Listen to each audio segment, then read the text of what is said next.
వాక్యమును యాకోబుకు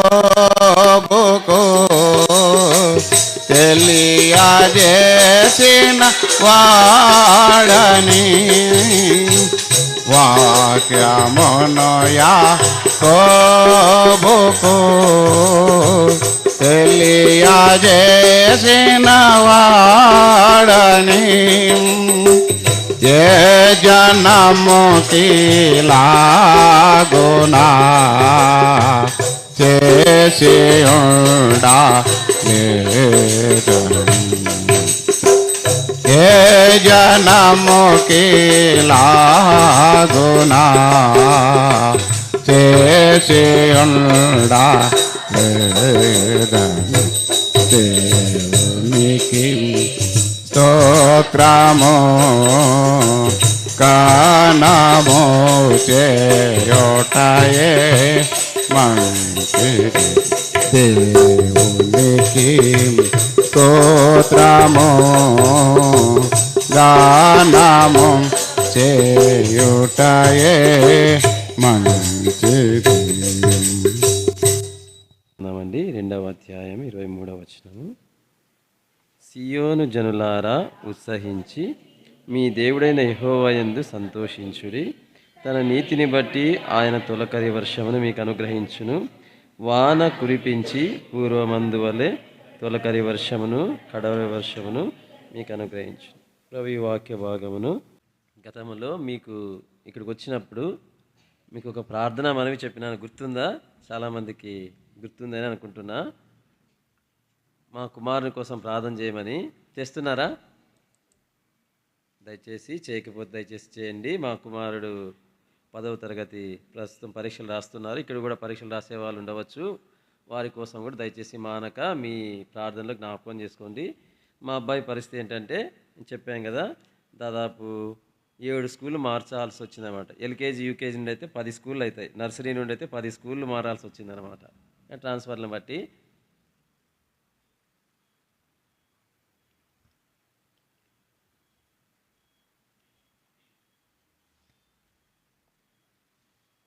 ఈ పరిస్థితిని బట్టి తనలో కొన్ని బేసిక్స్ సరిగా లేవన్నమాట. అందుకోసము ప్రభు కృపను బట్టి అయినప్పటికీ ప్రభు సహాయపడుతున్నాడు. మిగిలిన ఎగ్జామ్స్లో కూడా మరి చక్కగా రాయగలిగినట్లు, ప్రభు చిత్తమైతే మరి అన్ని సబ్జెక్టులు తను పాస్ అగినట్లు, మంచి మార్కులు పొందినట్లు మీ ప్రార్థనలో జ్ఞాపకం చేసుకోండి. బావ పేరు మెస్సెంజర్ అన్నమాట. కాబట్టి దయతో జ్ఞాపకం చేసుకొని ప్రభు మీకు జ్ఞాపకం చేసే కొలది మా బాబు కోసం కూడా ప్రార్థన చేయండి. మీకోసం కూడా అప్పుడప్పుడు మేము ప్రార్థన చేస్తూ ఉంటాం. ప్రభు జ్ఞాపకం చేసే కొలది ప్రార్థనలో మిమ్మల్ని జ్ఞాపకం చేసుకుంటూ ఉంటాం.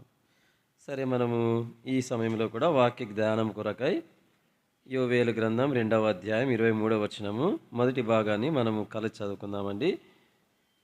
సియోను జనులారా ఉత్సహించి మీ దేవుడైన యెహోవా యందు సంతోషించుడి. తన నీతిని బట్టి ఆయన తొలకరి వర్షమును మీకు అనుగ్రహించును. వాన కురిపించి పూర్వమందు వలె తొలకరి వర్షమును కడవరి వర్షమును మీకు అనుగ్రహించును. కాబట్టి సియోను జనులారా ఉత్సహించి మీ దేవుడైన యెహోవా యందు సంతోషించుడి. సియోను జనులు సంతోషించేవారుగా ఉత్సహించేవారుగా ఉంటారు అని మనము ధ్యానిస్తూ ఉన్నాం. సియోను హిస్టరీ చూసాము, సియోను జనులు అంటే ఎలాంటి వారని చూసాము. అంతేకాదు సియోను జనులకు ఎందుకు సంతోషం కలుగుతుంది అనే సంగతిని కూడా మనం చూస్తూ వచ్చినాం. ఈ సియోను జనులకు మరి సియోనులో నుండి కొన్ని ఫెసిలిటీస్ ఉన్నాయన్నమాట, కొన్ని సౌకర్యాలు ఉన్నాయి. ఎక్కడి నుండి? సియోనులో నుండి. ఇది ఎవరికి వర్తిస్తాయంటే సియోను జనులకు మాత్రమే వర్తిస్తాయి. ఈ సియోను జనులకు కొన్ని సియోనులో నుండి పొందడానికి దేవుడు కొన్ని ఏర్పాటు చేసి పెట్టాడనమాట. ఆ ఏర్పాటులో కొన్నిటిని మనము ప్రభు సహాయం చేసే కొలది మనము చూద్దామండి. ఈ సియోనులో నుండి మనకి ఏం కలుగుతాయి? సియోను వాసిగా ఉన్నందువల్ల అంటే ఆ భయంకరమైన ఆ యెహోవా దినమున సంతోషించేవారుగా ఉంటాము.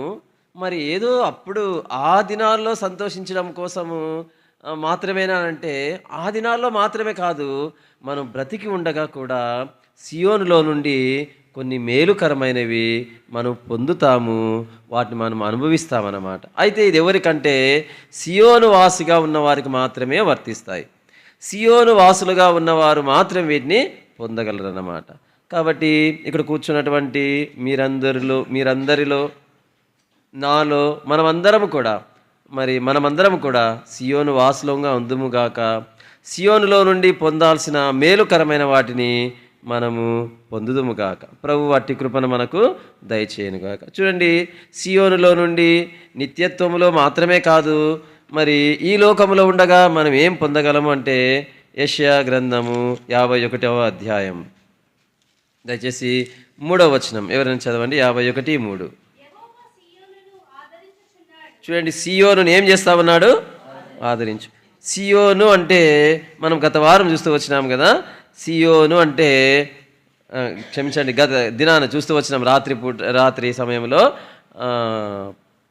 ఏమని చూస్తూ వచ్చినామంటే సియోను అంటే ఏంటి అని అని మనం ధ్యానించినప్పుడు సియోను అంటే దేవుని మందిరము అని మనం ధ్యానిస్తూ వచ్చినాం.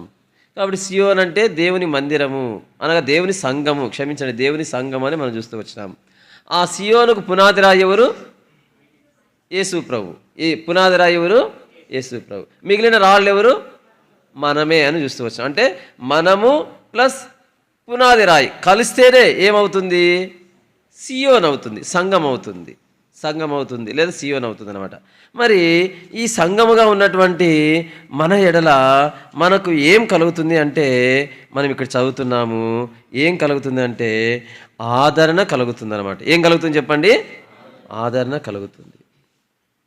కాబట్టి ఈ లోకములో ఎంతోమంది ఆదరణ కోసమై ఎదురు చూస్తూ ఉన్నారు, ఆదరణ కోసమై వెంపట్లాడుతూ ఉన్నారు, ఆదరణ కావాలనే రకరకాల ప్రయత్నాలు చేస్తూ ఉన్నారు. బాధలు మర్చిపోయి ఆదరణ పొందడానికి కొంతమంది అయితే తాగుడును అలవాటు చేసుకుంటూ ఉన్నారు.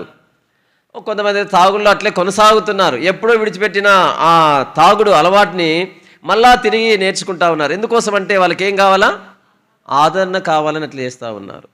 కొంతమంది ఆదరణ కోసము మూడు బాగలేదు, ఏమో మనసు అంతా అదో రకంగా ఉంది, ఏదైనా ఆదరణ కావాలని కొంతమంది ఏం చేస్తూ ఉన్నారంటే సినిమాలు చూస్తూ ఉన్నారు. సినిమాలకు వెళ్ళి కొంతమంది స్నేహితులతో కలిసి ఎంజాయ్ చేస్తూ ఉన్నారు. కొంతమంది పార్టీలు పెట్టుకుంటా ఉన్నారు. వారి మూడ్ చేంజ్ కావాలని, వారు ఆ బాధ లేదంటే ఆ ఇబ్బందికరమైన పరిస్థితి నుండి వారు ఆదరించబడాలనేది వారి ఉద్దేశం. ఇట్లు లోకంలో ఎంతోమంది వారి ప్రయత్నాలు వాళ్ళు చేస్తూ ఉన్నారు.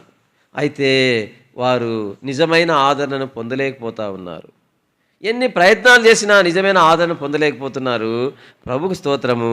నీకు నాకైతే దేవుడు ఏం చేస్తున్నాడంటే ఆదరణను ఇస్తున్నాడు. ఏమిస్తున్నాడు చెప్పండి? ఆదరణను ఇస్తున్నాడు. నీవు రక్షించబడిన దేవుని బిడ్డవైతే, నీవు దేవుడు స్వరక్తం ఇచ్చి సంపాదించిన సంఘముతో సహవాసం చేస్తూ ఉంటే నీవు ఇట్టి ఆదరణను నీవు కూడా పొందగలవు.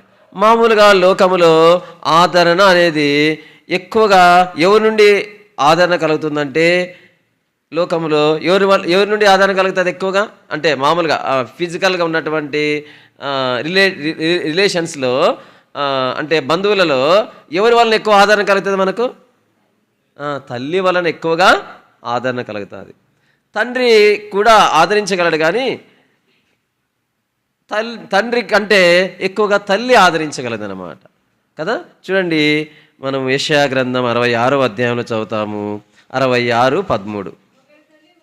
ఒకని తల్లి వానిని ఆదరించునట్లు నేను మిమ్మును ఆదరించెదను, యెరూషలేములోనే మీరు ఆదరించబడదరు. చూడండి, ఒకరి తల్లి ఎట్లా ఆదరిస్తుంది అనంటే, ఆ తల్లి ఆ కుమారుని ఎట్లా ఆదరిస్తుందంటే, ఏమి చేసినా ఎట్లున్నా నా కొడుకు వాడు, ఎట్లున్నా ఆ పాప నా కూతురు ఆమె. కాబట్టి ఏం చేస్తుంది ఆ తల్లి అంటే, ఇతరులు ఎవరు అసహించుకునేవి ఎన్నో లక్షణాలు తన కుమారుల్లో కనిపించినా, తన కుమార్తెలో కనిపించినా, తన కూతురు తనకు గొప్ప అంతే, తన కుమారుడు తనకు గొప్ప అంతే. అందుకోసము ఎట్లాంటి పరిస్థితిలో ఉన్నా సరే ఆ తల్లి ఏం చేస్తుందంటే తన కుమారుణ్ణి, తన తల్లిని ఆదరించడానికి ఇష్టపడుతుందన్నమాట. లోకమంతా చీతు అని అన్నా పర్లేదు, నా కుమారుడు వాడు, నా కుమార్తె అని అక్కును చేర్చుకోగలిగిన వాళ్ళు ఎవరైనా ఉన్నారు అంటే వారు మన భౌతిక సంబంధమైన బంధువులలో ఎవరైనా ఉన్నారంటే వాళ్ళు తల్లి మాత్రమే అన్నమాట. తండ్రి కూడా ఖండించవచ్చు కొన్నిసార్లు, రే ఇట్లా చేసినావేంద్రా, ఇట్లా చేసినావేందని కూతుర్ని కుమారుణ్ణి తండ్రి దండించవచ్చు. అట్లని తండ్రికి ద్వేషం ఉంటుందని కాదర్థము. ఇక్కడ ఆదరణ విషయమే చూసినప్పుడు తండ్రి దండించే దండన ఎట్లుంటుందంటే ఏమంటారు, పుండు మీద కారం జల్లినట్లుగా ఉంటుంది. ఎవరి దండన? తండ్రి దండన. నేనేదో బాధలో ఉంటే మా నాయన నన్ను ఆదరించుకుని నన్ను ఇట్లా అంటున్నాడు ఏంది అని అపార్థం చేసుకుంటాం కొన్నిసార్లు. వాస్తవానికి తండ్రి యొక్క ఉద్దేశం ఏంటంటే మనం బాగుండాలనే తండ్రి యొక్క ఉద్దేశము. అయితే కొన్నిసార్లు తండ్రి దండన మనకు ఇబ్బందిగా అనిపించవచ్చేమో కానీ తల్లి ఆదరణ అనేది మనల్ని ఆదరిస్తుందన్నమాట. తల్లి యొక్క ఆదరణను అనుభవించిన వాళ్ళం మనం ఎవరము లేము. అందరము తల్లి ఆదరణ అనుభవించే ఉంటాము. కష్టాల్లో, శ్రమల్లో, ఇబ్బందుల్లో, అనారోగ్య పరిస్థితుల్లో, ఏ పరిస్థితి ఉన్నా సరే తల్లి ఆదరణ మనం పొందినాము. ఇప్పుడు ఈ దేవుడు ఏం చెప్తా ఉన్నాడంటే, ఆ తల్లి ఎట్లా ఆదరిస్తుందో తల్లిలాగే నేను మిమ్మల్ని ఆదరిస్తాను. తల్లి ఎట్లు నీ పరిస్థితిని అర్థం చేసుకుంటుందో అట్లే నేను మిమ్మల్ని ఆదరిస్తాను. నీవు ఎట్లున్నా సరే, ఏ స్థితిలో ఉన్నా సరే, తల్లి ఎట్లయితే అక్కును చేర్చుకుంటుందో నేను మిమ్మల్ని అట్లు చేర్చుకొని మిమ్మల్ని ఆదరిస్తాను అని దేవుడు చెప్తున్నాడు అనమాట. ఇది ఎవరికి వీలవుతుందంటే కేవలము సియోను వాసులకు మాత్రమే. అంతేకాదు, ఈ ఆదరణ అనుగ్రహించే సమయంలో లోకంలో తల్లికి కూడా కొన్ని రిస్ట్రిక్షన్స్ ఉంటాయన్నమాట. ఏం రిస్ట్రిక్షన్స్ అంటే, కొంత మట్టుకు ఆదరించగలదు తల్లి. కొన్ని రకాలైన ఆదరణలను మాత్రమే ఆదరించగలదు. ఎవరు? తల్లి. కానీ దేవుడు ఎలాంటి వాడంటే చూడండి, 2వ కొరింథీయులకు రాసిన పత్రిక 1వ అధ్యాయము 3వ వచనం. కనికరము చూపు తండ్రి సమస్తమైన ఆదరణను అనుగ్రహించు. ఎన్ని రకాలైన ఆదరణ? సమస్త రకములైన ఆదరణ. అంటే ఏ రూపంలో నీకు ఆదరణ అవసరమో, ఏ పరిస్థితిలో నీకు ఆదరణ అవసరమో, ఏ విషయంలో నీకు ఆదరణ అవసరమో, ఆ సమయాలన్నిటిలో, ఆ పరిస్థితులన్నిటిలో, ఆ సందర్భాలన్నిటిలో, అన్ని విషయాలలో అనగా సమస్తమైన విషయాలలో ఆదరించుటకు శక్తి కలిగిన దేవుడు ఈ దేవుడు అన్నమాట. అందుకే ఈ దేవునికి ఉన్న పేరేమిటంటే సమస్త ఆదరణను అనుగ్రహించు దేవుడు. సమస్తమైన ఆదరణను అనుగ్రహించే దేవుడు అన్నమాట. ప్రియమైన అన్నలారా, అక్కలారా, నీ జీవితంలో నీవెట్లా ఉన్నా సరే, నీ కష్టాల్లో, నీ శ్రమల్లో, నీ కన్నీళ్ళలో, ఎవరు అర్థం చేసుకోలేని పరిస్థితులలో, మనోవేదన చెందిన పరిస్థితులలో ఈ దేవుడు ఆదరించేవాడుగా ఉన్నాడు, నిన్ను ఓదార్చేవాడుగా ఉన్నాడు. కాబట్టి ఈ దేవునికి ఏం పేరంటే సమస్తమైన ఆదరణను అనుగ్రహించు దేవుడు. సమస్త విధమైనటువంటి ఆదరణ అన్నమాట. కొన్ని విషయాలకు సంబంధించి కాదు, ఎట్లాంటిదైనా సరే అన్ని రకాలైన ఆదరణ అనుగ్రహించే దేవుడు. అట్టి దేవుడు మనకున్నాడు కాబట్టి మనము ధైర్యం కలిగి జీవించుటకు ప్రభువే మనకు సహాయము చేయనుగా. చాలాసార్లు మీకు ఇంతకుముందు కూడా మీకు 1-2 సార్లు చెప్పిన గుర్తుంది. మరొకసారి చెప్తాను. ఇతరులకు మనకున్న తేడా ఏమిటి అంటే సియోను వాసులు అయిన వారికి, అంటే సంఘం అనే శరీరంలో కట్టబడిన వారికి, కట్టబడని ఇతరులకు అనగా అన్యులకు ఉన్నటువంటి తేడా ఏమిటంటే, వాళ్ళ కష్టాలు శ్రమలు అనే వాళ్ళకి వస్తాయి, మనకు కూడా వస్తాయి. అయితే మనకెవరున్నారంటే సమస్తమైన ఆదరణ అనుగ్రహించే దేవుడు ఉన్నాడు. మీకు ఉదాహరణకు ఒక ఇద్దరు వ్యక్తులు ఇప్పుడు ఎక్కడో సర్కిల్ ఆ బ్రిడ్జ్ దగ్గర దిగినారనుకుందాం. ఇక్కడ గుంటకల్ దారిలో బ్రిడ్జ్ ఉంది కదా, బ్రిడ్జ్ దగ్గర దిగినారనుకుందాం ఇద్దరు వ్యక్తుల్లో ఒక వ్యక్తి దగ్గర కేవలము 5 కేజీలు మాత్రమే ఉన్నాయి. 10 కేజీలు మూట ఉంది. ఎన్ని కేజీల మూట? 10 కేజీల మూట. 10 కేజీల మూట ఉంది. 10 కేజీల సంచితో దిగినాడు. ఇంకో వ్యక్తి దగ్గర 50 కేజీల మూట ఉంది. ఎన్ని కేజీల మూట? 50. ఇద్దరు అక్కడ దించినారనుకోండి, వాళ్ళ ఇల్లు కొంత దూరము, ఇద్దరు వెళ్ళాలా. ఇప్పుడు ఈ 50 కేజీలు ఉన్న వ్యక్తికి ఒకటి ఏముందంటే, ఒకటి ఆయనకు చిన్న బండి ఉంది. ఏముంది? ఆయనకు ఒక చిన్న బండి ఉంది. ఈ 10 కేజీల వ్యక్తికి ఏ బండి లేదు. ఇప్పుడు ఆ వ్యక్తి అట్లా మోసుకొని, ఈ 10 కేజీల వ్యక్తి మోసుకొని ఫస్ట్లో దిగ్గానే నాదేముంది పెద్దగాని ఆయన మోసుకొని టక్ నడుచుకొని పోతా ఉన్నాడు. ఈ 50 కేజీల వ్యక్తి బండి మీదకి వేసుకొని బండిలోన పోతా ఉన్నాడు. ఇప్పుడు పోతా ఉంటే ఎవరికి ఎక్కువ బరువు అనిపిస్తుంది చెప్పండి? తక్కువ కదా. మరి ఆయనకి ఎందుకు ఎక్కువ బరువు అనిపిస్తుంది? ఎందుకంటే ఆ బరువును మోసేవాళ్ళు ఎవరు లేరు, ఆయనకి ఎవరు లేరు, వేరేది ఏది లేదు. కానీ ఈయనకున్న సౌకర్యం ఏంటంటే ఇతనుకున్న బరువును మోసేటువంటి ఒక బండి ఉంది. ఈయన బరువు మోస్తుంది, అది ఆయన దగ్గర ఉన్న బరువును మోస్తుంది. కాబట్టి ఈయనకు 50 కేజీలు ఉన్నా కూడా పెద్ద బరువు కాదు, ఎందుకంటే మోసేది ఎవరు? బండి. అదేవిధంగానే మన శ్రమలన్నిటిలో, మన బాధలన్నిటిలో, మన కన్నీళ్ళన్నిటిలో మన బాధను భరించేవాడు మన దేవుడు ఉన్నాడు. మన యావత్ బాధను భరించేవాడున్నాడు. సమస్తమైన ఆదరణ అనుగ్రహించే దేవుడు మనకున్నాడు. అదే సియోను వాసులకున్నటువంటి ఆధిక్యత. కాబట్టి మన జీవితంలో మనం అట్టి వారముగా మరి ఆదరించబడే వారంగా మనము ఉంటున్నాము. అందుకే దేవుని మనం స్తుతించాలా, అట్లా కృతజ్ఞతా హృదయం కలిగి ఉండాలి. దేవుడు అట్టి కృపను మనకు దయచేయనుగాక. ఇవి ఎవరికంటే సియోను వాసులకు మాత్రమే. ఎవరికి చెప్పండి? సియోను వాసులకు మాత్రమే. చూడండి 33వ అధ్యాయం 5వ వచనం, యెషయా గ్రంథం 33:5. మరొకటి,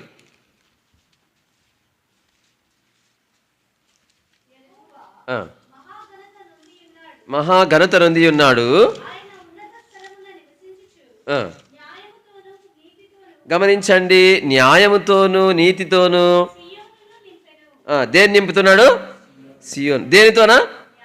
న్యాయముతో నీతితో. అంటే అర్థం ఏంటి? సియోన్లో ఎవరున్నారు? మనమే కదా. కాబట్టి దాన్ని నీతితో న్యాయంతో నింపుతున్నాడంటే అవి నీతి న్యాయములు ఎవరు పొందుతున్నాము? లోపలున్న వాళ్ళు పొందుతున్నారు. లోపలున్న వాళ్ళు మనమే. అంటే మనల్ని దేవుడు ఈ సియోను వాసులుగా ఉన్న వారికి ఉన్న ప్రత్యేకత ఏమిటంటే, మరొక ప్రత్యేకత, నీతి న్యాయం కలిగి ఉంటాము. ఏం కలిగి ఉంటాము చెప్పండి? నీతి న్యాయం. ఈ నీతి న్యాయములు అనేవి మన వలన కలిగినవి కాదు. ఇక్కడ రాయబడింది, మరొకసారి చదవన్నాక, నీతి న్యాయము నీతితోనూ, నాతో పలకండి, న్యాయముతోనూ నీతితోనూ సియోనును నింపెను. అంటే నింపేది ఎవరు? దేవుడే. అంటే ఇచ్చేది ఎవరు? దేవుడే. అంటే దేవుడిచ్చింది మనం పొందుతున్నామే తప్ప మనకు మనముగా నీతిని సంపాదించుకోవడం లేదు, మనకు మనముగా న్యాయాన్ని సంపాదించుకోవడం లేదు. లోకములో ఆ నీతి పొందాలని, ఆ న్యాయం పొందాలని చాలామంది చాలా ప్రయత్నాలు చేస్తూ ఉన్నారు. లోకములో నేను నీతిమంతుని అనిపించుకోవాలా, నేను నీతిమంతురాలు అనిపించుకోవాలా, నేను నీతి కలిగిన జీవితం కలిగిన వారుగా ఉండాలని అనేక రకాలుగా ప్రయత్నించి వాళ్ళు విఫలమైపోతూ ఉన్నారు. వారి జీవితం ఆఖరికి ఎలా ముగుస్తుందంటే నీతి లేని జీవితంగానే ముగుస్తూ ఉంది, న్యాయం లేని జీవితంగానే ముగుస్తుంది. ప్రభుకు స్తోత్రము. ప్రభు ఏం చేశాడంటే నిన్ను నన్ను తన నీతితో నింపినాడు, తన న్యాయముతో మనల్ని నింపినాడు. అందుకే ఆయన నీతి, ఆయన న్యాయమును మనం కలిగి ఉన్నాము. వాస్తవానికి మనం నీతిమంతులమేమీ కాదు. అయితే చూడండి, రోమాపత్రిక 4వ అధ్యాయం 25వ వచనం, అంటే చివరి వచనం. రోమాపత్రిక 4వ అధ్యాయం చివరి వచనం.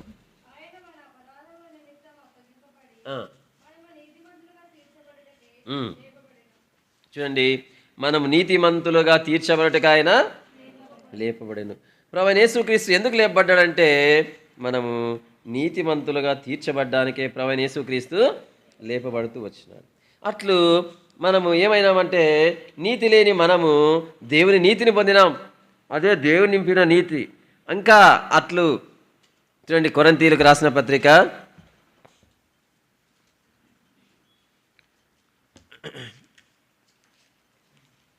2వ కొరింథీయులకు రాసిన పత్రిక 5వ అధ్యాయము 21వ వచనం. ఎందుకనగా మనము ఆయన యందు దేవుని నీతి అగునట్లు పాపమెరుగని ఆయనను మన కోసము పాపముగా చేశాను. ఎందుకు మన కోసమైన పాపముగా చేయబడ్డాడు? మనము దేవుని నీతి. ఎట్లాంటి నీతి అంటే దేవుడు ఎంత నీతిమంతుడో అంత నీతిని మనం కలిగి ఉండాలన్నమాట. అట్లు దేవుడు ప్రభువైన యేసుక్రీస్తును ఏం చేస్తూ వచ్చినాడంటే, మరి పాపం ఎరుగని ఆయన పాపముగా చేస్తూ వచ్చినాడు. ఆయన అలాగూ చేయబడి ద్వారా మనం ఏమైనామంటే నీతిని పొందినాం. అంతేకాదు దేవుడు కూడా న్యాయవంతుడు. ఈ న్యాయవంతుడైనటువంటి దేవుడు ఏం చేశాడంటే, చూడండి, హెబ్రీ పత్రిక 2వ అధ్యాయం, హెబ్రీ పత్రిక 2వ అధ్యాయము 2వ వచనం.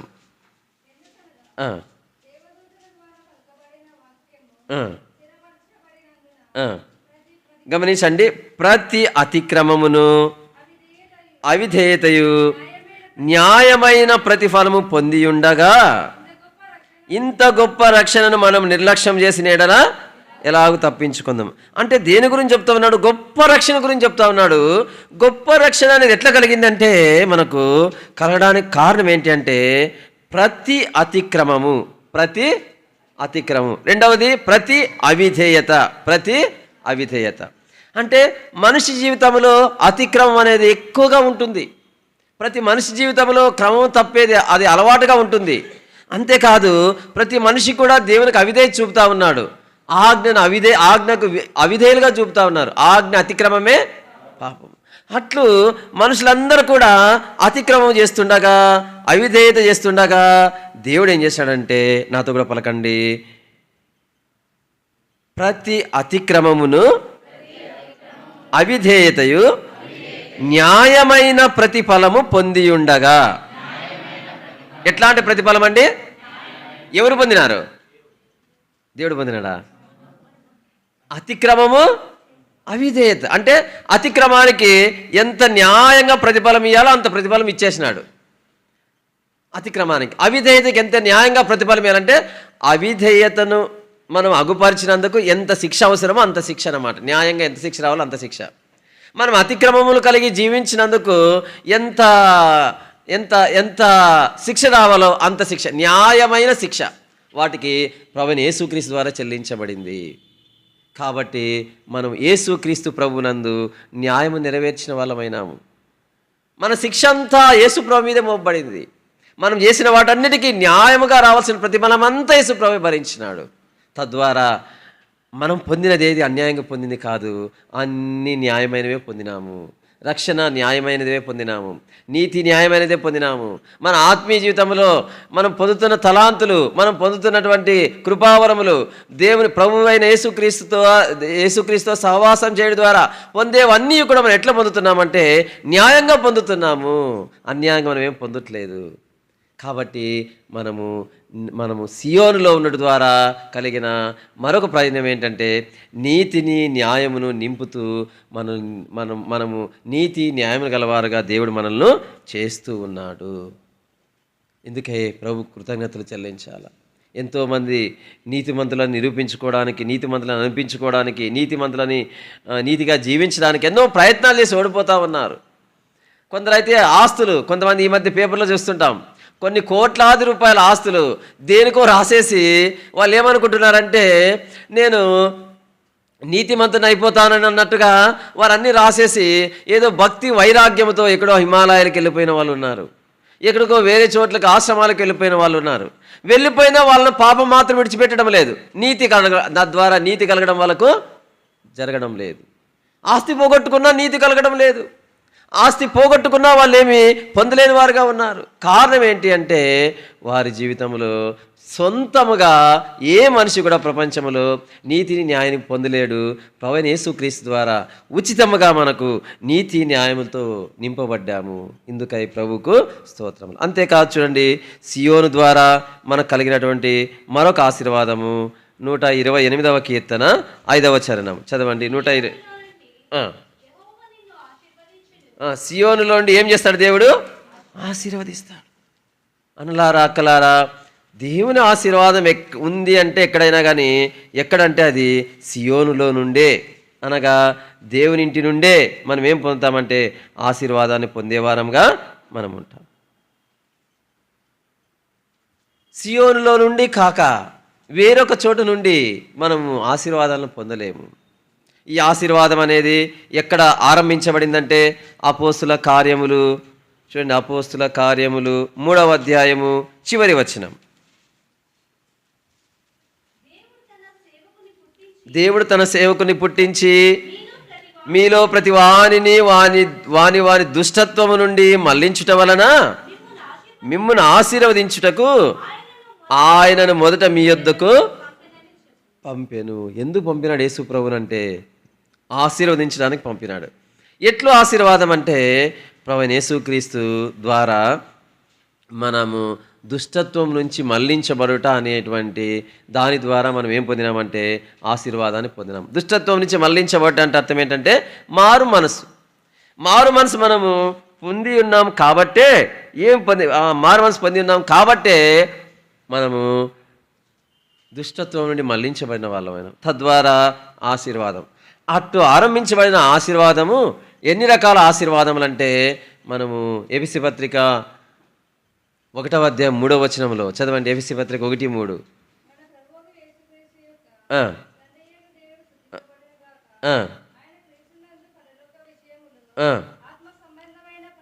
గమనించండి, ఆత్మ సంబంధమైన ప్రతి ఆశీర్వాదమును మనకు అనుగ్రహించను. ప్రతి ఆశీర్వాదం దేవుడిచ్చినాడు.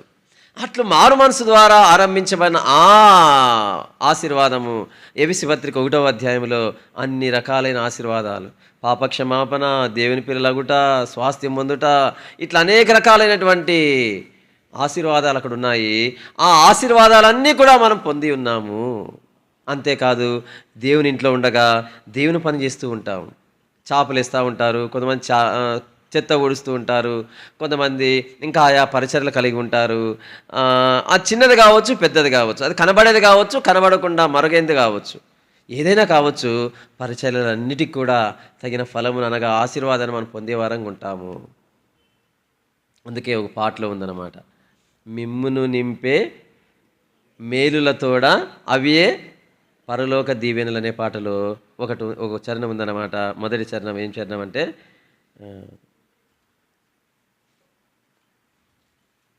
మందిరమందే కలవు మీకు ఆశీర్వాదములు. ఆ చరణం చెప్తారా? మిమ్మును నింపే మేలులతోడ అనే పాట. మిమ్మును నింపే మేలులతోడ అవి ఏ పరలోక దీవెనలు. అన్న 706 చూడండి. ఆయన మందే మీకు అధిక దీవెనలు కలుగును ఎన్నో. ఆయన మందే మీకు అధిక దీవెనలు దొరుకును ఎన్నో. తన మందిర సమృద్ధిని పొంది, తన మందిర సమృద్ధిని పొంది త్రాగుడి జీవజలమును, త్రాగుడి జీవజలమును.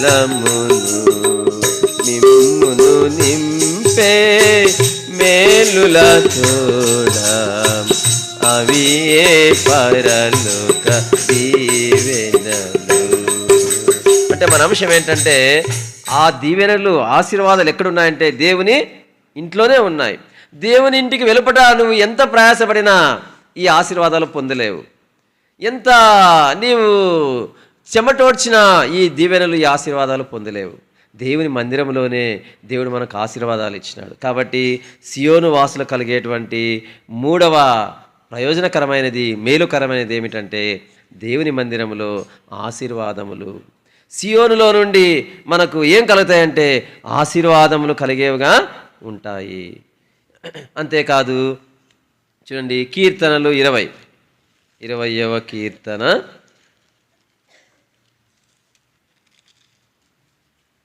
2వ చరణం. చేయునుగాక సియోనులో నుండి నిన్ను.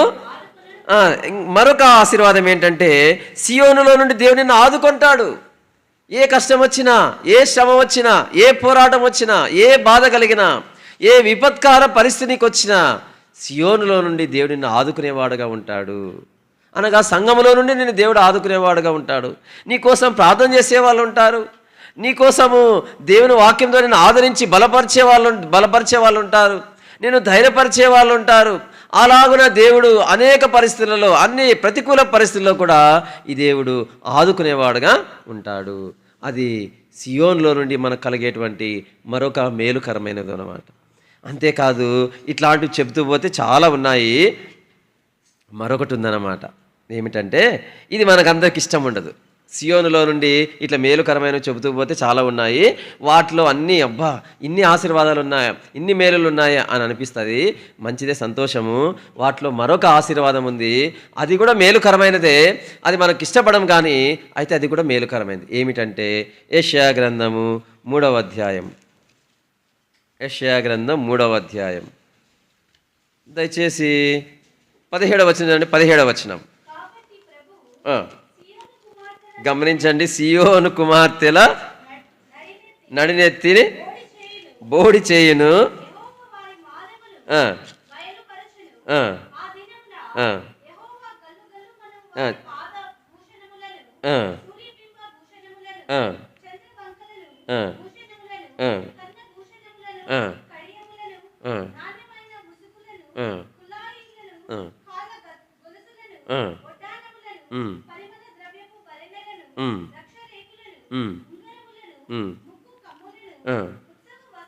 ఇరవై 23వ వచనంలో తీసివేయును. ఇవన్నీ ఏమి చేయును?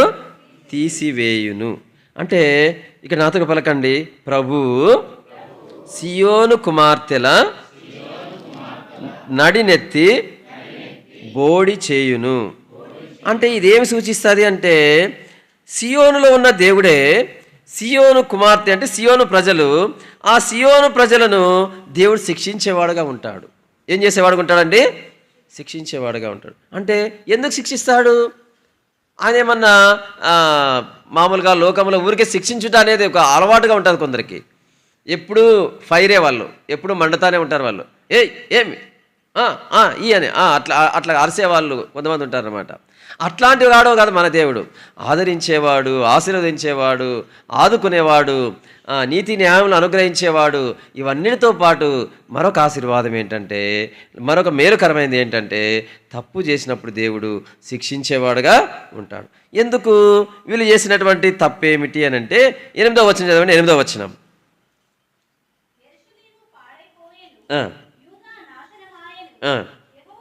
గమనించండి. యెహోవా మహిమగల దృష్టికి తిరుగుబాటు చేయనంతగా వారి మాటలను వారి క్రియలను ఆయనకు ప్రతికూలముగా ఉన్నవి. అంటే దేవునికి అనుకూలము కాని మాటలు, దేవునికి అనుకూలము కాని క్రియలు చేస్తూ దేవుని మహిమగల దృష్టికి కొంతమంది తిరుగుబాటు చేసే వాళ్ళగా ఉన్నారు.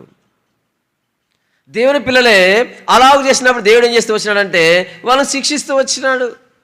దేవుడు ఎట్లాంటి వాడు మన దేవుడు అంటే, మన దేవుడు ప్రేమతో హక్కును చేర్చుకునేవాడే, ఆదరించేవాడే, ఆదుకునేవాడే, ఆశీర్వదించేవాడే. అదే సమయంలో ఏంటంటే తప్పు చేస్తే మన దేవుడు శిక్షించేవాడు. తప్పు చేస్తే దేవుడు విడిచిపెట్టాడు. ఏం చేస్తాడంటే దేవుడు శిక్షించేవాడుగా ఉంటాడు. వాళ్ళు ఏం చేస్తూ వచ్చినారంటే దేవుని దృష్టికి అనుకూలము కానటువంటి మాటలు, కాని క్రియలు వాళ్ళు చేస్తూ వచ్చినారు. అంతేకాదు 9వ వచనం సాక్ష్యమిచ్చును. గమనించండి, తమ పాపమును మరుగు చేయక సొదొమ వారి వల్లే దాన్ని. సొదొమ వాళ్ళకు ఇతరులకు తేడా ఏంటంటే పాపపు కోరిక కలిగిందనుకోండి, ఆ కోరికను అట్లే వెంటనే బయట పెట్టేస్తారన్నమాట. ఎవరు? సొదొమ వాళ్ళు. అదే సొదొమ వాళ్ళ ప్రత్యేకత. అందుకే వాళ్ళంతా శిక్షించబడుతూ వచ్చినారు. అయితే ఇతరులు ఎట్లా అంటే కోరిక కలిగిందనుకో, పాపపు కోరిక, అరే ఎందుకు ఇట్లా కలుగుతుంది, మరి ఈ కోరిక వెళ్ళిపుచ్చితే ఏమనుకుంటారో అని సిగ్గు, లేకుంటే లజ్జ, లేకుంటే భయము, లేకుంటే భీతి అనేవి కలిగి ఆ పాపమును అట్లే అణుచుకుంటారన్నమాట. కొందరు అట్లే దాన్ని సరి చేసుకుంటారు. కొందరు రోజులు గడిచే కొద్దీ మెల్లగా దాన్ని వెల్లడి చేసేవాళ్ళుగా ఉంటారు. ఏదేమైనా కానీ దేవుని పిల్లలుగా పాపమును నెరవేర్చుకోవడానికి పాపపు కోరికను వెల్లడి చేసి పాపపు కోరికను తీర్చుకునేవారు ఉండకూడదు. అంటే అర్థం ఏంటంటే పాపం చేసేవారుగా ఉండకూడదు, తిరుగుబాటు చేసేవారుగా ఉండకూడదు, పాపం చేసేవారుగా ఉండకూడదు. అంతేకాదు చూడండి 19వ వచనం, అట్లు చేయడం ద్వారా చూడండి 14వ వచనం ఇంకా వారు ఎట్లా ఉన్నారు, వారి అధిపతులను మీరే ద్రాక్ష తోటలను తినివేసితిరి, మీరు దోచుకొనిన దరిద్రుల సొమ్ము మీ ఇంట్లోనే ఉన్నది. అంటే దరిద్రుల సొమ్మును వాళ్ళు దోచుకుంటూ వచ్చినారు. దేవుని మందిరంలోనే ఉంటా ఉన్నారు, దరిద్రుల సొమ్మును దోచుకుంటా వచ్చినారు. దేవుని మందిరానికి వస్తూనే ఉన్నారు, దరిద్రుల సొమ్మును దోచుకుంటా ఉన్నారు. లోపల ఒక జీవితము, బయట ఒక జీవితము. మందిరంలో ఒక జీవితము, సహవాసం వచ్చినప్పుడు ఒక జీవితము, సీఎంలో ఉన్నప్పుడు ఒక రకమైన జీవితము, బయటికి వెనక ఇంకో రకమైన జీవితం. ఇలాగున వారు జీవించటను బట్టి దేవుడు చూడండి అలాగ వారిని శిక్షిస్తూ 16వ వచనం సియోను కుమార్తెలు గర్విష్ఠురాండ్రై ఓర చూపులు చూచుచు కులుకుతో నడుచుచు. చూడండి వాళ్ళు ఎట్లా నడుస్తూ ఉన్నారంటే గర్వముతో నడుస్తూ ఉన్నారు, గర్విష్ఠురాండ్రుగా అయినారు. దేవుని పిల్లలే, అక్కలారా అన్నలారా, మన జీవితాన్ని మనం పరీక్షించుకుందాం. ఏ పాపము క్రియలు దేవునికి ప్రతికూలమైనవి ఏమి కలిగి ఉన్నాం, ఏ విషయంలో దేవుని తిరుగుబాటు చేస్తూ ఉన్నాం, ఏ విషయంలో మనం గర్విష్ఠురాండ్రు అయినాము, ఆ విషయాలను మనమే పరీక్షించుకోవాలా. లేదంటే ఈ దేవుడు ఎట్లా ఉంటాడంటే దేవుడు శిక్షించేవాడుగా ఉంటాడు. ఎందుకు శిక్షిస్తాడంటే అది కూడా మేలుకే. చూడండి హెబ్రీలకు రాసిన పత్రిక 12వ అధ్యాయం, హెబ్రీలకు రాసిన పత్రిక 12వ అధ్యాయం చూడండి, మనము 10వ వచనం కలిసి చదువుదామండి. 10వ వచనం కలిసి చదువుదాం. 12వ అధ్యాయం 10వ వచనం. వారు కొన్ని దినముల మట్టుకు తమకిష్టం వచ్చినట్లు మనల్ని శిక్షించిరి కానీ మనము తన పరిశుద్ధతలో పాలు పొందవలని మన మేలు కొరకే ఆయన శిక్షించున్నాడు. ఎట్లా, దేనికోసం శిక్షిస్తున్నాడు? ఇది కూడా మేలుకరమైనదే. దేవుని శిక్ష అనేది మేలుకరమైనదే. దేవుడు శిక్షించుట అనేది లేకపోతే, దేవుని శిక్ష అనేది లేకపోతే ఎట్లా ఉంటుంది పరిస్థితి? లేదా దేవుడు శిక్షించుట అనేది ఉంటే ఎట్లా ఉంటుంది పరిస్థితి అంటే దావీదు జీవితాన్ని చూస్తే మనం అర్థం చేసుకోవచ్చు. దావీదు జీవితం ఎలాంటిదంటే దావీదు పాపమును ప్రేమించేటువంటి స్వభావం కలిగిన వాడు. స్త్రీ విషయంలో చాలా బలహీనుడు. ఎవరు? దావీదు. అందుకోసము ఆ దావీదు జీవితంలో దావీదు పడిపోతూ వచ్చినాడు. ఆ పాపమును కప్పిపుచ్చుకునేకి మళ్ళీ ఆమె భర్తను కూడా చంపిస్తూ వచ్చినాడు. కానీ ఏం చేసినాడు దేవుడు అంటే ఆయనను ప్రేమతో శిక్షిస్తూ వచ్చినాడు. చూడండి 2వ సమూయేలు గ్రంథము. కొన్నిసార్లు మన జీవితంలో కూడా పొరపాట్లు చేస్తాము, చాలాసార్లు అనుకుంటాం. ఏమంటామంటే ఆ దావీదు పాపం చేయలేదా, దావీదు పాపం చేసి బాగున్నాడు కదా, నేను కూడా పాపం చేస్తే ఏమనుకుంటాం కొన్నిసార్లు. చూడండి 2వ సమూయేలు గ్రంథము 12వ అధ్యాయం. మనకు భాగమంతా బాగా తెలిసిందే. నాతాను ప్రవక్త వచ్చి ఆయన హెచ్చరిస్తూ ఉన్నాడు. ఇప్పుడు ఆయనకు ఇవన్నీ హెచ్చరిస్తూ వచ్చినాడు. ఆ హెచ్చరికలలో ఇవన్నీ హెచ్చరించిన తర్వాత ఇప్పుడు దావీదు ఏం చేసినాడు? 13వ వచనం కలిసి చదువుదామండి. 13వ వచనం. నేను పాపము చేసి తినని దావీదు నాతానుతో అనగా, నాతాను నీవు చావకుండునట్లు యెహోవా నీ పాపమును పరిహరించాడు. దావీదు పాపం చేసినాడు. పాపం విషయమై ఏమైనాడు? పశ్చాత్తాపడు. నేను పాపం చేసినాను ఒప్పుకుంటా ఉన్నాడు. కీర్తన కూడా రాసినాడు. పాపం 51వ కీర్తన. పాపం చేసినానయ్యా నేను ఇట్లా అని తన అనుభవం గురించి రాస్తూ వచ్చినాడు. అంటే ఒక విశ్వాసి ఒక దైవ సేవకుడు కావచ్చు, విశ్వాసి కావచ్చు, పాపం చేయడానికి అవకాశం లేదంటే పాపం చేయడానికి అవకాశం ఉంది, పాపం చేయొచ్చు. పాపం విషయం పశ్చాత్తాపడితే తిరిగి దేవుడు ఏం చేయొచ్చు అంటే క్షమిస్తాడు. కానీ అంటే అంటారు కదా ఇంకొకటి ఏదో ఉంది అని. ఇప్పుడు చూడండి 14వ వచనం కలిసి చదువుదామండి. అయితే చాలు. అయితే అంటే అర్థం ఏంటి? మామూలు ఇంగ్లీష్ గ్రామర్ ప్రకారం ఏం వర్డ్ అది? కంజంక్షన్ అంటారు కదా, బట్ ఇట్లాంటివి. అంటే 2 సెంటెన్స్ల మధ్య అది వచ్చి రెండింటి ఏం చేస్తుంది? కలిపేది ఉంటుంది కదా, కంజంక్షన్. అట్లాంటిది అయితే అనేది. అంటే దేవుడు క్షమిస్తాడయ్యా, నిన్ను క్షమిస్తాడు. అయితే ఇప్పుడు 14:15 కలిసి చదువుదామండి. 14:15 కలిసి చదువుదామండి. ఈ కార్యము వలన యెహోవాను దూషించుటకు ఆయన శత్రువులకు నీవు గొప్ప హేతువు కలుగజేసేవి గనుక నీకు పుట్టిన బిడ్డ నిశ్చయముగా చచ్చునని దావీదుతో చెప్పి తన ఇంటికి. చూడండి, అయితే ఈ పాపం వలన 2 కార్యాలు జరుగుతాయన్నమాట. ఒక విశ్వాసి లేదా ఒక దైవ సేవకుడు పొరపాట్లు చేస్తాం. మనం చేసే పొరపాట్ల వలన, మన పాపాల వలన 2 కలుగుతాయి. ఒకటి ఏమిటంటే యెహోవాను దూషించుటకు ఆయన శత్రువులకు హేతు కలుగుతుంది, అంటే కారణం కలుగుతుంది. దేవుని తిట్టడానికి కారణాలేవా అని చూస్తూ ఉంటాడు ఎవరు? శత్రువు. దేవుని దూషింపజేయడానికి కారణాలు ఎక్కడ దొరుకుతాయని చూస్తూ ఉంటాడు.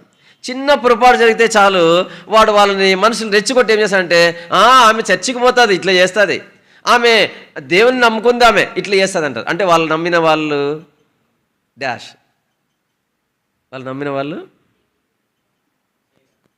మీకు అర్థం కాలేదు నేను చెప్పేది. ఆమె దేవుని నమ్ముకుంది ఇట్లా చేస్తుంది అని అంటే అర్థం అట్లా అని ఆమె అనిందంటే ఒక ఆమె నమ్మిన దేవుడు కాదని ఆమె నోటితోనే ఆమె ఒప్పుకుంటుంది అన్నమాట. సరే, ఇది ఒక ఎత్తు అయితే, రెండో మాట ఏంటంటే ఈమె మందిరానికి పోతుంది, ఇట్లా చేస్తుంది, దేవుని నమ్ముకుంది ఈమె ఇట్లా చేస్తుంది, వీళ్ళు యేసు ప్రభువుని నమ్ముకున్నారు ఇట్లా చేస్తారు. అంటే అర్థం ఏంటంటే దేవుని నామము దూషించబడ్డానికి అది ఒక హేతువు, అది ఒక కారణం అవుతుంది అనమాట. ఏది అంటే మనం చేసే పాపం. అది మాటల వలన కలిగే పాపం కావచ్చు, క్రియల వలన కలిగే పాపం కావచ్చు, రహస్యంగా చేసే పాపం కావచ్చు. ఏ పాపమైనా సరేనండి, దేవుని నామం దూషణ పాలు కావడానికి మనమే కారణం అవుతాం. సందేహం లేదు, క్షమిస్తాడు ప్రభు, క్షమిస్తాడు. కానీ దేవుని నామానికి అవమానం కలుగుతుంది ఒకటి. రెండవది ఏమిటంటే దేవుని నామానికి అవమానం కలుగుతుంది. రెండవది ఏమిటంటే పుట్టిన బిడ్డ నిశ్చయముగా చచ్చునంటే అర్థం ఏంటంటే పాపానికి తగిన పనిష్మెంట్ కూడా ఉంటుంది. ఆ పనిష్మెంట్లో పైన రాయబడ్డాయి కదా, ఈ పనిష్మెంట్లన్నీ ఆయన అనుభవిస్తూ వచ్చినాడు. ఎన్ని చూడండి, ఏమేమంటే మనం ఒక్కొక్కటి చదువుదామా. చూడండి, 11వ వచనం, 10వ వచనం మనం కలిసి చదువుదామండి. మొట్టమొదటికి 10వ వచనం కలిసి చదువుదామండి. నీవు నన్ను లక్ష్యము చేయక హిత్తీయుడకు ఊరియా భార్యను నీకు భార్య అగునట్లు తీసుకొనినందున నీ ఇంటి వారికి సదాకాలం యుద్ధము కలుగును. అంటే దావీదు వాళ్ళ ఇంట్లోనే వాళ్ళకే ఏం కలుగుతుందంట? ఎంతకాలము జరిగిందా లేదా? జరిగింది. ఇప్పటికీ చాలా కాలం జరిగిందా లేదంటే చాలా సంవత్సరం. సదాకాలం అంటే సదాకాలం యుద్ధం జరుగుతూ వచ్చింది. మొట్టమొదటిగా ఎట్లా ఆరంభమైంది? అది ఫస్ట్ అబ్షాలోము కుమారుని ద్వారానే ఆరంభమైంది. ఆమ్నోను ద్వారా ఆరంభమైంది. ఆమ్నోను అబ్షాలోముకు పడింది, మళ్ళీ అబ్షాలోము దావీదుకు పడింది. దావీదు రాజు విడిచిపెట్టి పోవాల్సి వచ్చింది.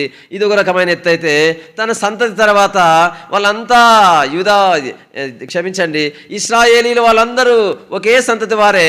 అయితే వాళ్ళు ఏమైనారంటే యూదా గోత్రం ఒకవైపు, యూదా బెన్యామీను గోత్రాలు ఒకవైపు, మిగిలిన 10 గోత్రాలు ఒకవైపు అయినాయి. ఎంతో కాలం వారు యుద్ధం జరుగుతూ వచ్చింది వాళ్ళ మధ్య. చూడండి, ఒక పాపము ఎంత నష్టాలు తీసుకొచ్చింది అంటే, పాపం క్షమించబడిందా లేదా? చెప్పండి, క్షమించబడిందా లేదా? పాపమేమో క్షమించబడింది, ఈ లోకంలో ఉండగా శిక్ష ఏమో అనుభవించాల్సి వచ్చింది. రాజు చెప్పులు లేకుండా కొండ ఎక్కినాడు. కొండ మనం ఇప్పుడు చెప్పులు లేకుండా ఎక్కమంటే ఎక్కుతాం మనము? మామూలు సామాన్య ప్రజలు మనకే కష్టమే, మళ్ళీ రాజు చెప్పులు లేకుండా కొండ ఎక్కడం అంటే అంత ఈజీనా? అట్లాంటి హీన స్థితికి దిగజారిపోయినాడు. ఎవరు? దావీదు. కారణం ఏంటంటే చేసిన పాపము. అన్నలారా అక్కలారా, పాపము చేయటం అనేది ఈజీనే, కానీ పాపమున క్షమాపణ పొందడం కూడా కొంత ఈజీ కావచ్చు. ప్రయాసతోనైనా ప్రభు దగ్గర క్షమాపణ ముందొచ్చి పశ్చాత్తాపడి, కానీ ప్రభు క్షమించినంత మాత్రాన శిక్ష రాదని అనుకోవడానికి వీల్లేదు. ఆ శిక్షను మనం అనుభవించాల్సి వస్తుందన్న. అందుకోసమే ఏదైనా నీ జీవితంలో, రహస్య జీవితంలో ఏదైనా పాపం ఉంటే దాన్ని వదిలిపెట్టేసాయి, దాన్ని విడిచిపెట్టు. ఈ దేవుడు క్షమించే దేవుడే, అదే సమయంలో పాపం విషయమై శిక్షించే దేవుడు. ఎందుకంటే దేవుని నామం అవమానపరచబడ్డానికి దేవునికి ఇష్టం లేదు. అందుకే దేవుడు అలా చేస్తాడు. కాబట్టి మనం జాగ్రత్త పడదాము. ప్రభు మనల్ని కాపాడును కాక, ఏ పాపం చేయకుండా, మన బలహీనమే, ప్రభు పాపం చేయకుండా మనల్ని కాపాడి తన నామమునకు శత్రువు వలన దూషణ కలగకుండా ప్రభు కాపాడును కాక. పాపం చేసిన తర్వాత మనం క్షమాపణ పొందినప్పటికి కూడా, సమకూర్చబడినప్పటికి కూడా వచ్చే శిక్షల నుండి దేవుడు మనల్ని కాపాడును కాక. చూడండి, ఒకటి అలాగూ అదొకటే కాదు. 10వ వచనంలో చూడండి, 11వ వచనం కలిసి చదువుదామండి. 11వ వచనం, నా మాట ఆలకించుము, యెహోవానగు నేను సెలవిచ్చినదేమనగా, నీ ఇంటి వారి మూలముననే నీకు అపాయం పుట్టింతును.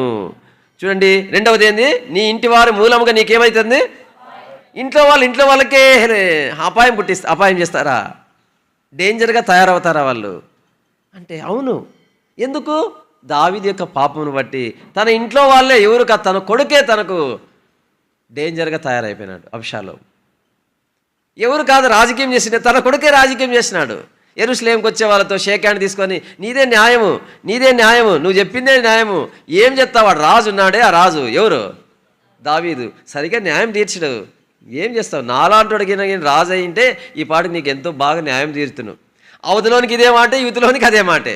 ఇద్దరు అప్పుడు ఎవరు కావాలని కోరుకుంటారు? ఈ దావీదు ముసలోడు అవుతున్నాడు, ఏమి ఈయన బదులు ఊరికే అబ్షాలోం లాంటి వాళ్ళు ఉంటే, ఏదో యవనస్తులు బాగా నిర్ణయాలు తీసుకునేవాళ్ళు కదా, ఇట్లాంటి వాళ్ళు రాజు చేయొచ్చు కదా, ఈయన ముసలోడు అట్లే ఏమి ఉండుకోకుంటే ఏమి, అట్లే సింహాసనం కూర్చోకుంటే ఏమి, సింహాసనం అట్లే అంటిపెట్టుకోకుంటేనేమి అని దావీదు గురించి మాట్లాడేవాళ్ళు కొంతమంది. ఇట్లాంటి పరిస్థితులు ఉండగా అబ్షాలోం విషయమై చూడండి, కొద్ది కాలం తర్వాత మనకు తెలుసు, అబ్షాలోం కుట్ర చేసినాడు, ఒకరోజు సింహాసనాన్ని అతిష్ఠించినాడు. ఎందుకు అంటే చేసిన పాపమును బట్టి తగిన శిక్ష. అంతేకాదు, ఈయనకు మరొక శిక్ష ఏంటంటే చూడండి, అట్లే కంటిన్యూ చదువుదామండి. నీవు చూచుచుండగానే నీ భార్యలను తీసి నీ చేరువానికి ఆ యొక్క దావీదు యొక్క ఉపపత్నులను తన సొంత కుమారుడే పైన గుడారం వేసి, మేడ మీద గుడారం వేసినాడు. ఏమయ్యా ఈరోజు ఎందుకు? అప్పుడే రాజు పారిపోయినాడు, దావీదు అడవులకు పారిపోయినాడు, అబ్షాలోం రాజు అయినాడు. అబ్షాలోం మేడ మీద గుడారం వేసినాడు, అంటే శామ్యాన్ని వేసినాడు, మన భాషలో చెప్పాలంటే శామ్యాన్ని వేసినాడు. ఏమి రాజులు మేడ మీద ఏదో శామ్యాన్ని వేసినారే అని దూరం నుండి చూసే వాళ్ళందరూ మాట్లాడితే, నీకు తెల్లా ఆ శామ్యాన కింద ఏం చేస్తున్నాడంటే దావీదు యొక్క ఉపపత్నులను, అంటే దావీదు యొక్క ఉపపత్నులను వాళ్ళ కొడుకు అబ్షాలోం చెడుపుతున్నాడు అంటాడు. యాడా? ఆ శామ్యాన కింద అని ఆ పట్టణంలో అనేకులు మాట్లాడడానికి బహిరంగముగా దావీదు యొక్క భార్యల మానము పోనట్లు చర్చించినట్లుగా దేవుడు బహిరంగపరుస్తూ వచ్చినాడు.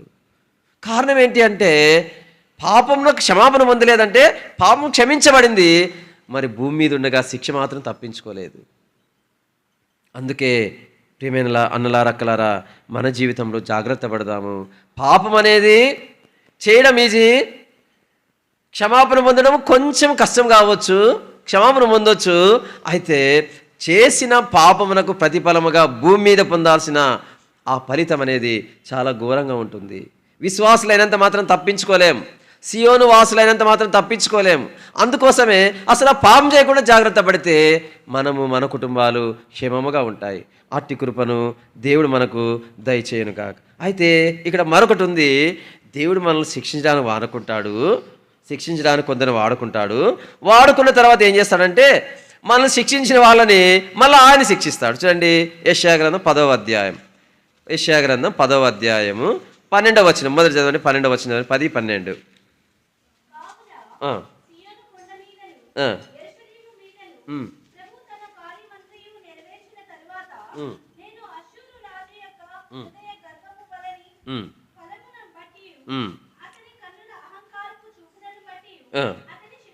అతని శిక్షింతును అంటే ఇశ్రాయేలు తప్పు చేసినప్పుడు ఇశ్రాయేలు మీదకి ఏం చేసినాడంటే దేవుడు అష్షూరీయులను పంపించినాడు. ఎవరిని పంపించినాడు? అష్షూరీయులు వచ్చి వారిని చెరగొనిపోయినారన్నమాట. ఇప్పుడు మామూలుగా మన హిస్టరీలో చదివే వాళ్ళు చదువుతూ ఉంటారు కదా, అలెగ్జాండర్ ద గ్రేట్ అని ఉన్నాడు. ఆయన జైత్రయాత్ర చేస్తూ వచ్చినాడు. ఏం యాత్ర? జైత్రయాత్ర అంటే రాజ్యమును విశాలపరచుకోవడానికి అన్ని రాజ్యాలకు వెళ్ళడం. వాళ్ళేమి యుద్ధానికి రమ్మని వాళ్ళేమి కవ్వించరు, వీరే పోయేది యుద్ధానికి. ఆ రాజ్యమును అంటే రాజ్యకాంక్షతో యుద్ధాల మీదకి పోయి ఆ రాజులను జయించి రాజ్యాలను వశపరుచుకుంటారనమాట.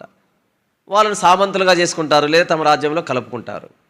అది హిస్టరీలో మనం కూడా మన దేశంలో చదువుతాం. కొంతమంది రాజులు అట్లా చేస్తూ వచ్చినట్లుగా మనము చదువుతామన్నమాట.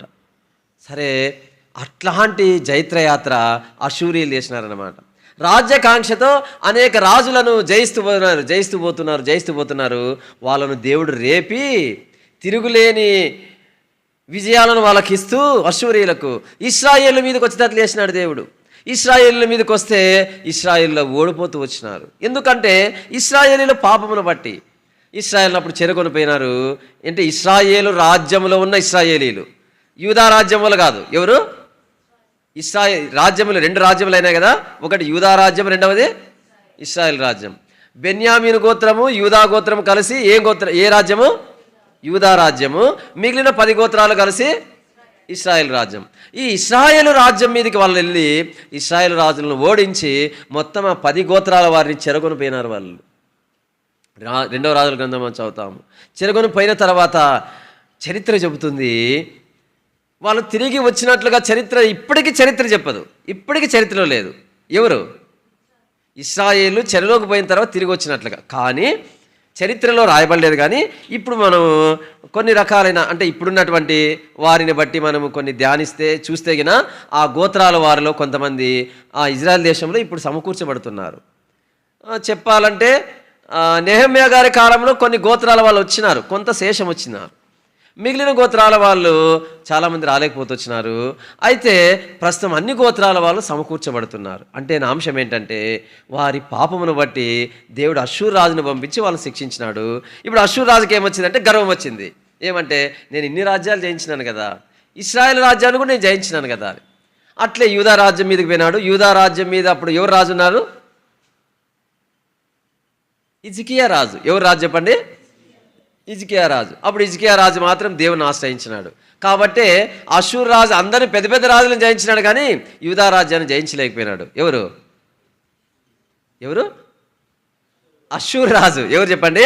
అశ్షూరు రాజు. మీరు కాన్సన్ట్రేషన్తో వినాలా. అశ్షూరు రాజు.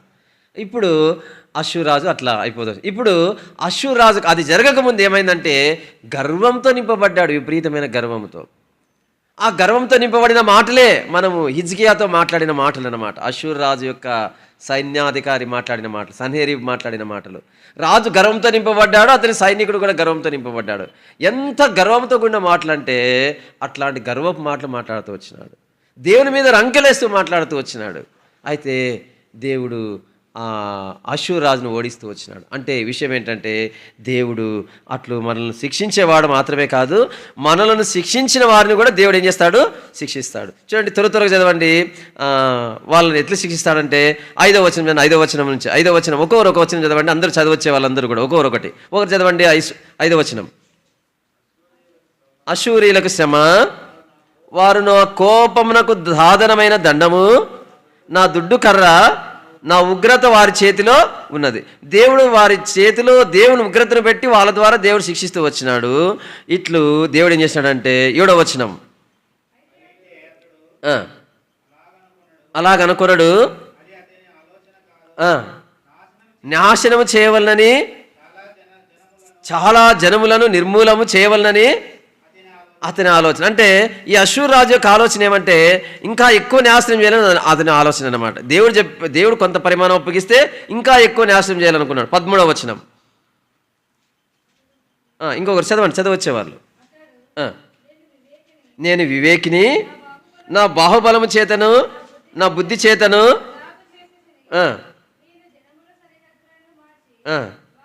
వారి ఖజానాలను దోచుకొంటిని, మహాబలిష్ఠుడైన సింహాసనాసీనులను త్రోసివేసి తిని.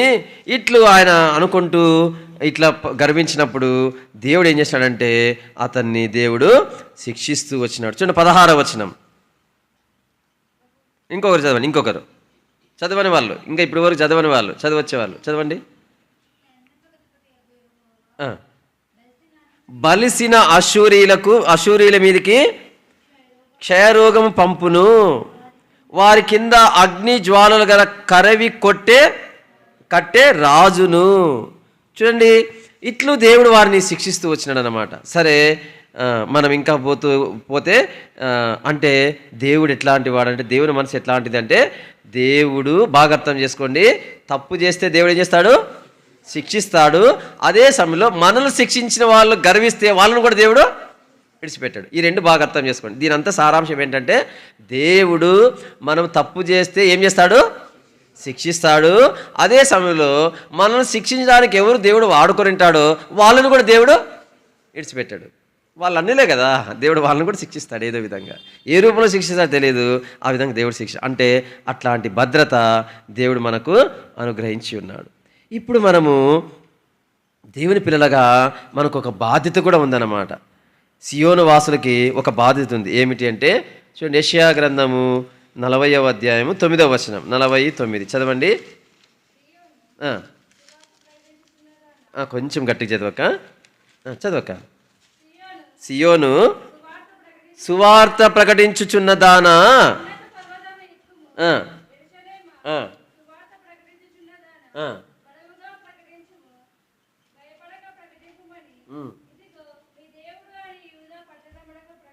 గమనించండి, సియోను యొక్క బాధ్యత ఏమిటి అంటే సువార్తను ప్రకటించుట. ఏం చేయడం చెప్పండి? సువార్తను ప్రకటించుట. సియోను సువార్త ప్రకటించుచున్న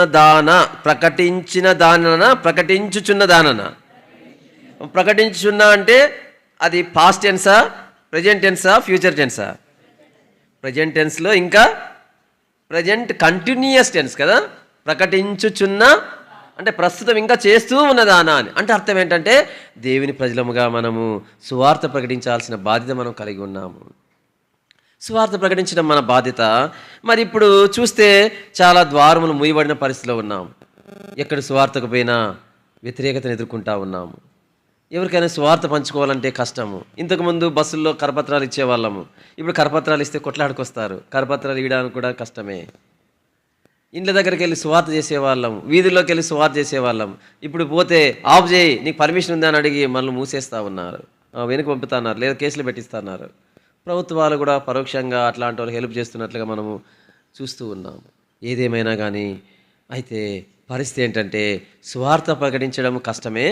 అయితే ఈ సువార్త ప్రకటించే ప్రకటనలో బహిరంగ సువార్త కాకుండా సువార్త ప్రకటించడానికి మరొక అవకాశం కూడా ఉంది. ఇప్పుడు ఇక్కడ కూర్చున్న వాళ్ళలోన ఎవరైనా కానీ బహిరంగ సువార్త, బహిరంగంగా సువార్త చేసేకొచ్చినప్పుడు, నేను మారు మనసు పొంది మందిరానికి వచ్చిన వాళ్ళు ఎవరుంటే చేతులెత్తండి.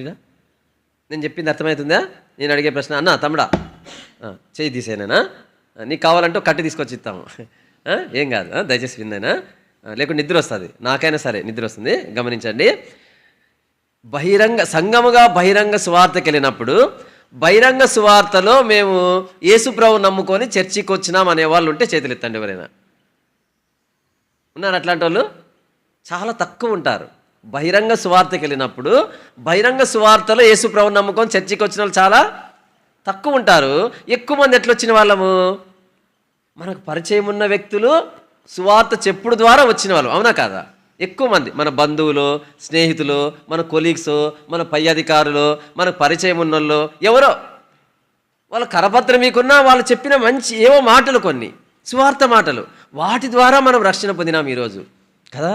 అంటే సువార్త ప్రకటించుట అంటే బహిరంగంగా వెళ్ళి ఇదిగో తీసుకో కరపత్రం అని, పుస్తకాలు తీసుకో అని ఇవ్వడమే సువార్త కాదండి. సువార్త అనేది మనం ఉన్న చోట, మనం జీవించే చోట, మనం పనిచేసే చోట, మన జీవితం ద్వారా సువార్త ప్రకటించుట. అట్లు సువార్త ప్రకటించడం ద్వారా ప్రభు దగ్గరికి ఆత్మలు తీసుకురాగలము. అందుకే ఈ దినాల్లో సంగమగా మనం బహిరంగ సువార్త చేయడానికి వీలు లేదు. అయితే మనం ఒక టార్గెట్ పెట్టుకుంటే, నేను ఇంతకుముందు ఒక పుస్తకం చదివినాను అన్నమాట. యవనస్తునిగా ఉన్నప్పుడు పుస్తకం చదివినప్పుడు నాకు ఆ పుస్తకంలో చివర్లో ఒక కన్క్లూజన్ ఏం పెట్టినారంటే, ఎస్తేరు గ్రంథం గురించినటువంటి పుస్తకం అనమాట అది. ఆ చివర్లో ఏముందంటే, నీవు ఎవరైనా ఒకరిని ఒక వ్యక్తిని ఎన్నుకో. అక్కలు అన్నలు జాగ్రత్తగా వినండి, ఒక వ్యక్తిని ఎన్నుకో. ఎవరు ఆ వ్యక్తి అంటే, రక్షణ లేని వ్యక్తిని ఎన్నుకో. ఒక వ్యక్తిని, ఎట్లాంటి వ్యక్తిని?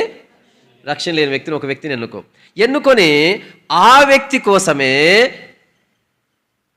3 నెలలు కావచ్చు, 6 నెలలు కావచ్చు, సంవత్సరం కావచ్చు, ఆ వ్యక్తినే టార్గెట్ చేసి ప్రార్థన చేస్తూ ఉండు. ఆ వ్యక్తి రక్షణ పొందాల ప్రభువా, ఆ ఎన్న రక్షణ పొందాల ప్రభువా, ఆ ఎన్న రక్షణ పొందాల ప్రభువా, ఆ ఎన్న రక్షణ పొందాల ప్రభువా అని అట్లనే ప్రార్థన చేస్తూ ఉంటే వాళ్ళ అదే సమయంలో ప్రార్థన చేస్తూ వాళ్ళతో ఎట్లా దేవుని మాటలు పంచుకోవాలా. రెండవది. మూడవది ఎట్లా ఉండాలా, వాళ్ళతో మనము ప్రేమతో ఉండాలి. ఎట్లుండాలా?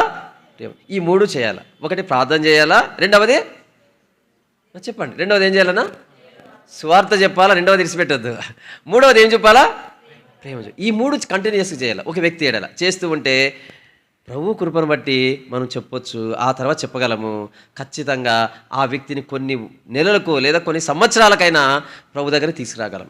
కొన్నిసార్లు కొందరు చాలా సంవత్సరాలు పట్టొచ్చు కొందరికి, అయినా కూడా దేవుడైతే వదిలిపెట్టాడు. నేను ఒక చోట సేవ చేసే చోట ఇట్లే చెప్పినాను, తాడిమర్రిలో ఉన్నప్పుడు ఇట్లే చెబితే కొందరు వాళ్ళని ఎన్నుకున్నారు. ఒక్కొక్క విశ్వాసి ఒక్కొక్కరిని ఎన్నుకున్నారు. వాళ్ళు మాకేమి చెప్పాల్సిన అవసరం లేదు, మీరే ఎన్నుకోండి అని చెప్పినాము. ఒకవేళ మీకు ఇష్టమైతే ఆ వ్యక్తి యొక్క పేరు, మీ పేరు, పలానా వ్యక్తి నేను ఎన్నుకున్నాను, పేరు రాసిస్తే మీకోసం ప్రార్థన చేస్తామని చెప్పినాము. చెబితే కొంతమంది ఎన్నుకున్నాక కొంతమంది ప్రార్థన చేయడం మొదలుపెట్టి కొద్ది రోజులకే మానేసినారు. కానీ కొంతమంది ఏం చేసినారంటే అట్లే కంటిన్యూ చేసినారు. ఒక ఫ్యామిలీ సౌడు ప్రేమ్ కుమార్ అన్నారు. వాళ్ళు ఆ ఫ్యామిలీ కోసం ఆ వ్యక్తులు ఎన్నుకొని అట్లే ప్రార్థన చేస్తూ వచ్చినారు. అద్భుతంగా ఏం జరిగిందంటే, నేను అక్కడికి వెళ్ళిన తర్వాత ట్రాన్స్ఫర్ అయ్యి చోటుకి వెళ్ళిన తర్వాత కొద్ది రోజుల తర్వాత అన్నలు కలిసినప్పుడు చెప్పినారు, అన్న పలానా వాళ్ళ కోసం ప్రార్థన చేయన్నా అన్నారు. ఎవరక్క పలానా వాళ్ళంటే? పలానా వాళ్ళనంటే ఏమక్క వాళ్ళ ప్రత్యేకత ఏమిటంటే దేనికోసం చేయమంటారంటే అప్పుడు అక్క చెప్పింది ఏమంటే, అన్న మీరున్నప్పుడు ఇట్లా చెప్పినారు కదా, పలానా వాళ్ళ కోసం ప్రార్థన చేస్తూ వచ్చినాము, అయితే ప్రభు కృపను బట్టి వాళ్ళని ప్రభు కోసం మేము సంపాదించినామన్నా అని చెప్పింది అనమాట. వాళ్ళు ప్రభు ఇంటికి వస్తామన్నారు. ఇప్పుడు చూడండి ఎంత అద్భుతం దేవుడు చేస్తూ వచ్చినాడు. దేవుని వాక్యం చెప్తుంది కదా, దేవుడు ఏర్పరచుకొనిన వారు దివారాత్రము మొరపెట్టుచుండగా దేవుడు వారికి, నువ్వు న్యాయమైందే కదా వాళ్ళ రక్షణ పొందాలనే కోరిక. ఆ న్యాయం ఎందుకు తీరుస్తాడు దేవుడు తప్పకుండా. దివారాత్రం నువ్వు మొరపెడతా ఉంటే. అట్లు నేను కూడా అది చదివినప్పుడు నేను కూడా ఒక టార్గెట్ పెట్టుకున్నాను. ఏంటంటే ప్రతిరోజు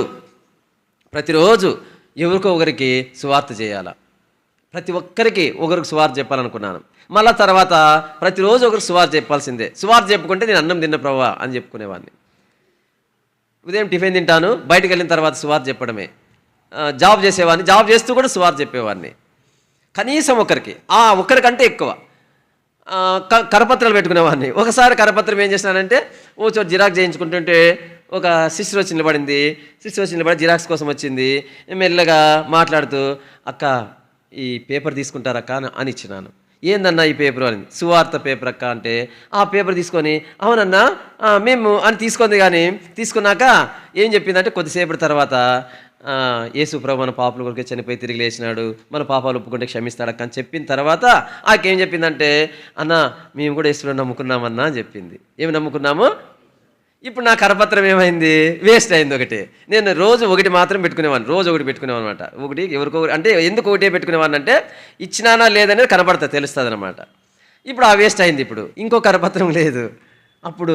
అప్పటి నుంచి ఆ రోజు నుంచి ఏం చేశానంటే ఇద్దరికి చెప్పాలి, ఖచ్చితంగా ఇద్దరికి చెప్పాలా. ఇద్దరికి చెప్పనిదే అన్నం తినకూడదు. కరపత్రాలు కనీసం 2 పంచాలా, ఇద్దరికి చెప్పాలి నేను అని అనుకునేవాడిని. అట్లా చేసేవాడిని. అట్లా చేసినప్పుడు ఒకసారి చాలా బిజీగా ఉండిపోయినాను. సువార్త ఒకసారి బస్సులో కూర్చుంటే పక్కన వాళ్ళకి చెప్పేవాళ్ళని, పక్కన వాళ్ళకి ఏదో ఒకటి, ఏం సార్ ఎక్కడ ఉంటారు, ఏం పని చేస్తారు, అట్లా మెల్లగా మాటలు కలిపేది, మెల్లగా అట్లే సువార్త చెప్పేది. కొందరు వాదించిన వాళ్ళు ఉన్నారు, కొంతమంది వద్దులే చాలే ఇంకా అన్నోళ్ళు ఉన్నారు. అట్లాంటి వాళ్ళు రకరకాల తారసపడతా అంటారు.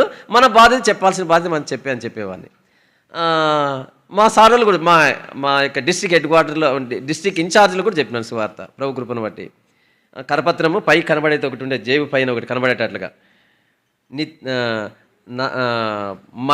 నిత్యము మండే అగ్ని గురించి ఉంది అనమాట. పైన అది పైన జేబులో పెట్టుకుంటే పైన కనిపిస్తుంది అనమాట. అది ఆ హెడ్డింగ్ అది కొంచెం అట్రాక్ట్గా రెడ్ లెటర్స్తో ఉంటుంది అనమాట. అది దాన్ని చూస్తేనే ఏంది పాలు అదేని అడిగేవాళ్ళు. అడిగితేనే సార్ ఇది తీసుకో సార్ ఇది అని ఇచ్చేవాడిని.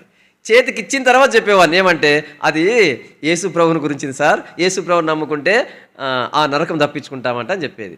చేతికి తీసుకున్నాక మళ్ళీ చేతికి తీసుకోకనే చెప్తే తీసుకోరు, వద్దులే ఆడబెట్టుకుంటారు.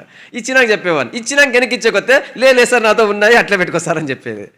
అంటే మనము వ్యక్తిగతంగా సువార్త చేయుట అవసరమైనప్పుడు, అవకాశం ఉన్న వాళ్ళకి వ్యక్తిగతంగా సువార్త చేయుట అనేది సియోను వాసి యొక్క బాధ్యత.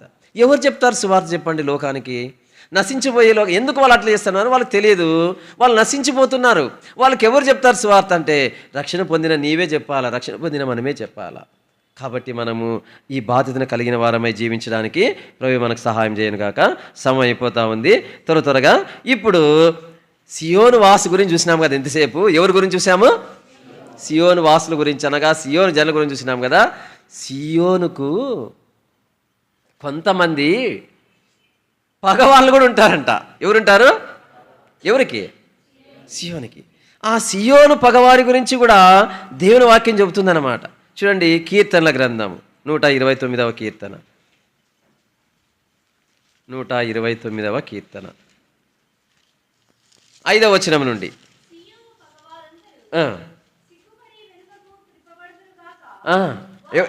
ఎవరున్నారు? సియోను పగవారు. అట్లా చదవండి అక్క.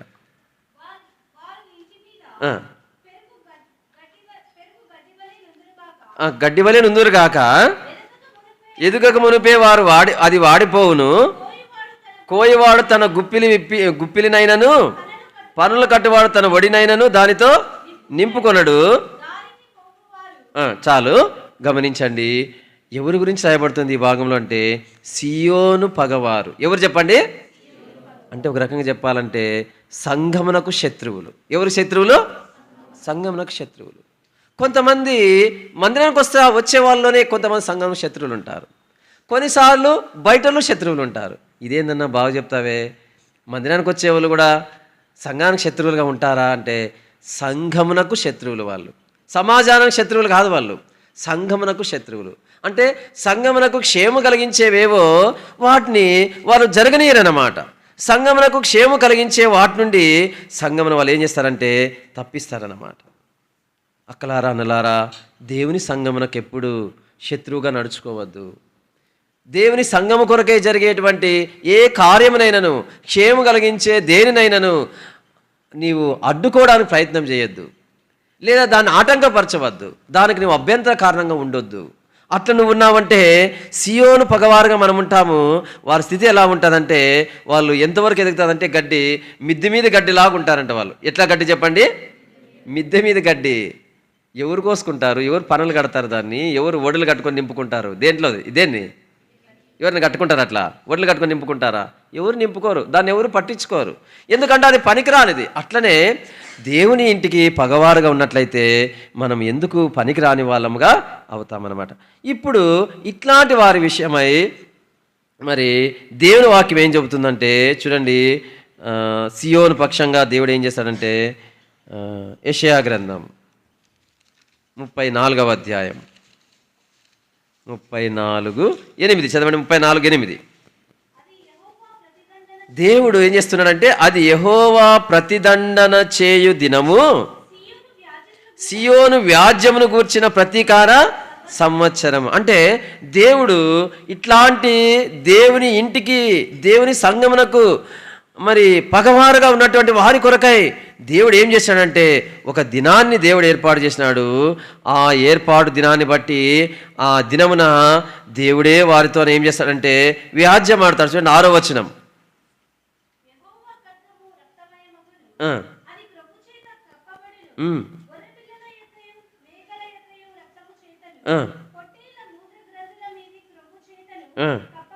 కప్పబడును ఏలైనగా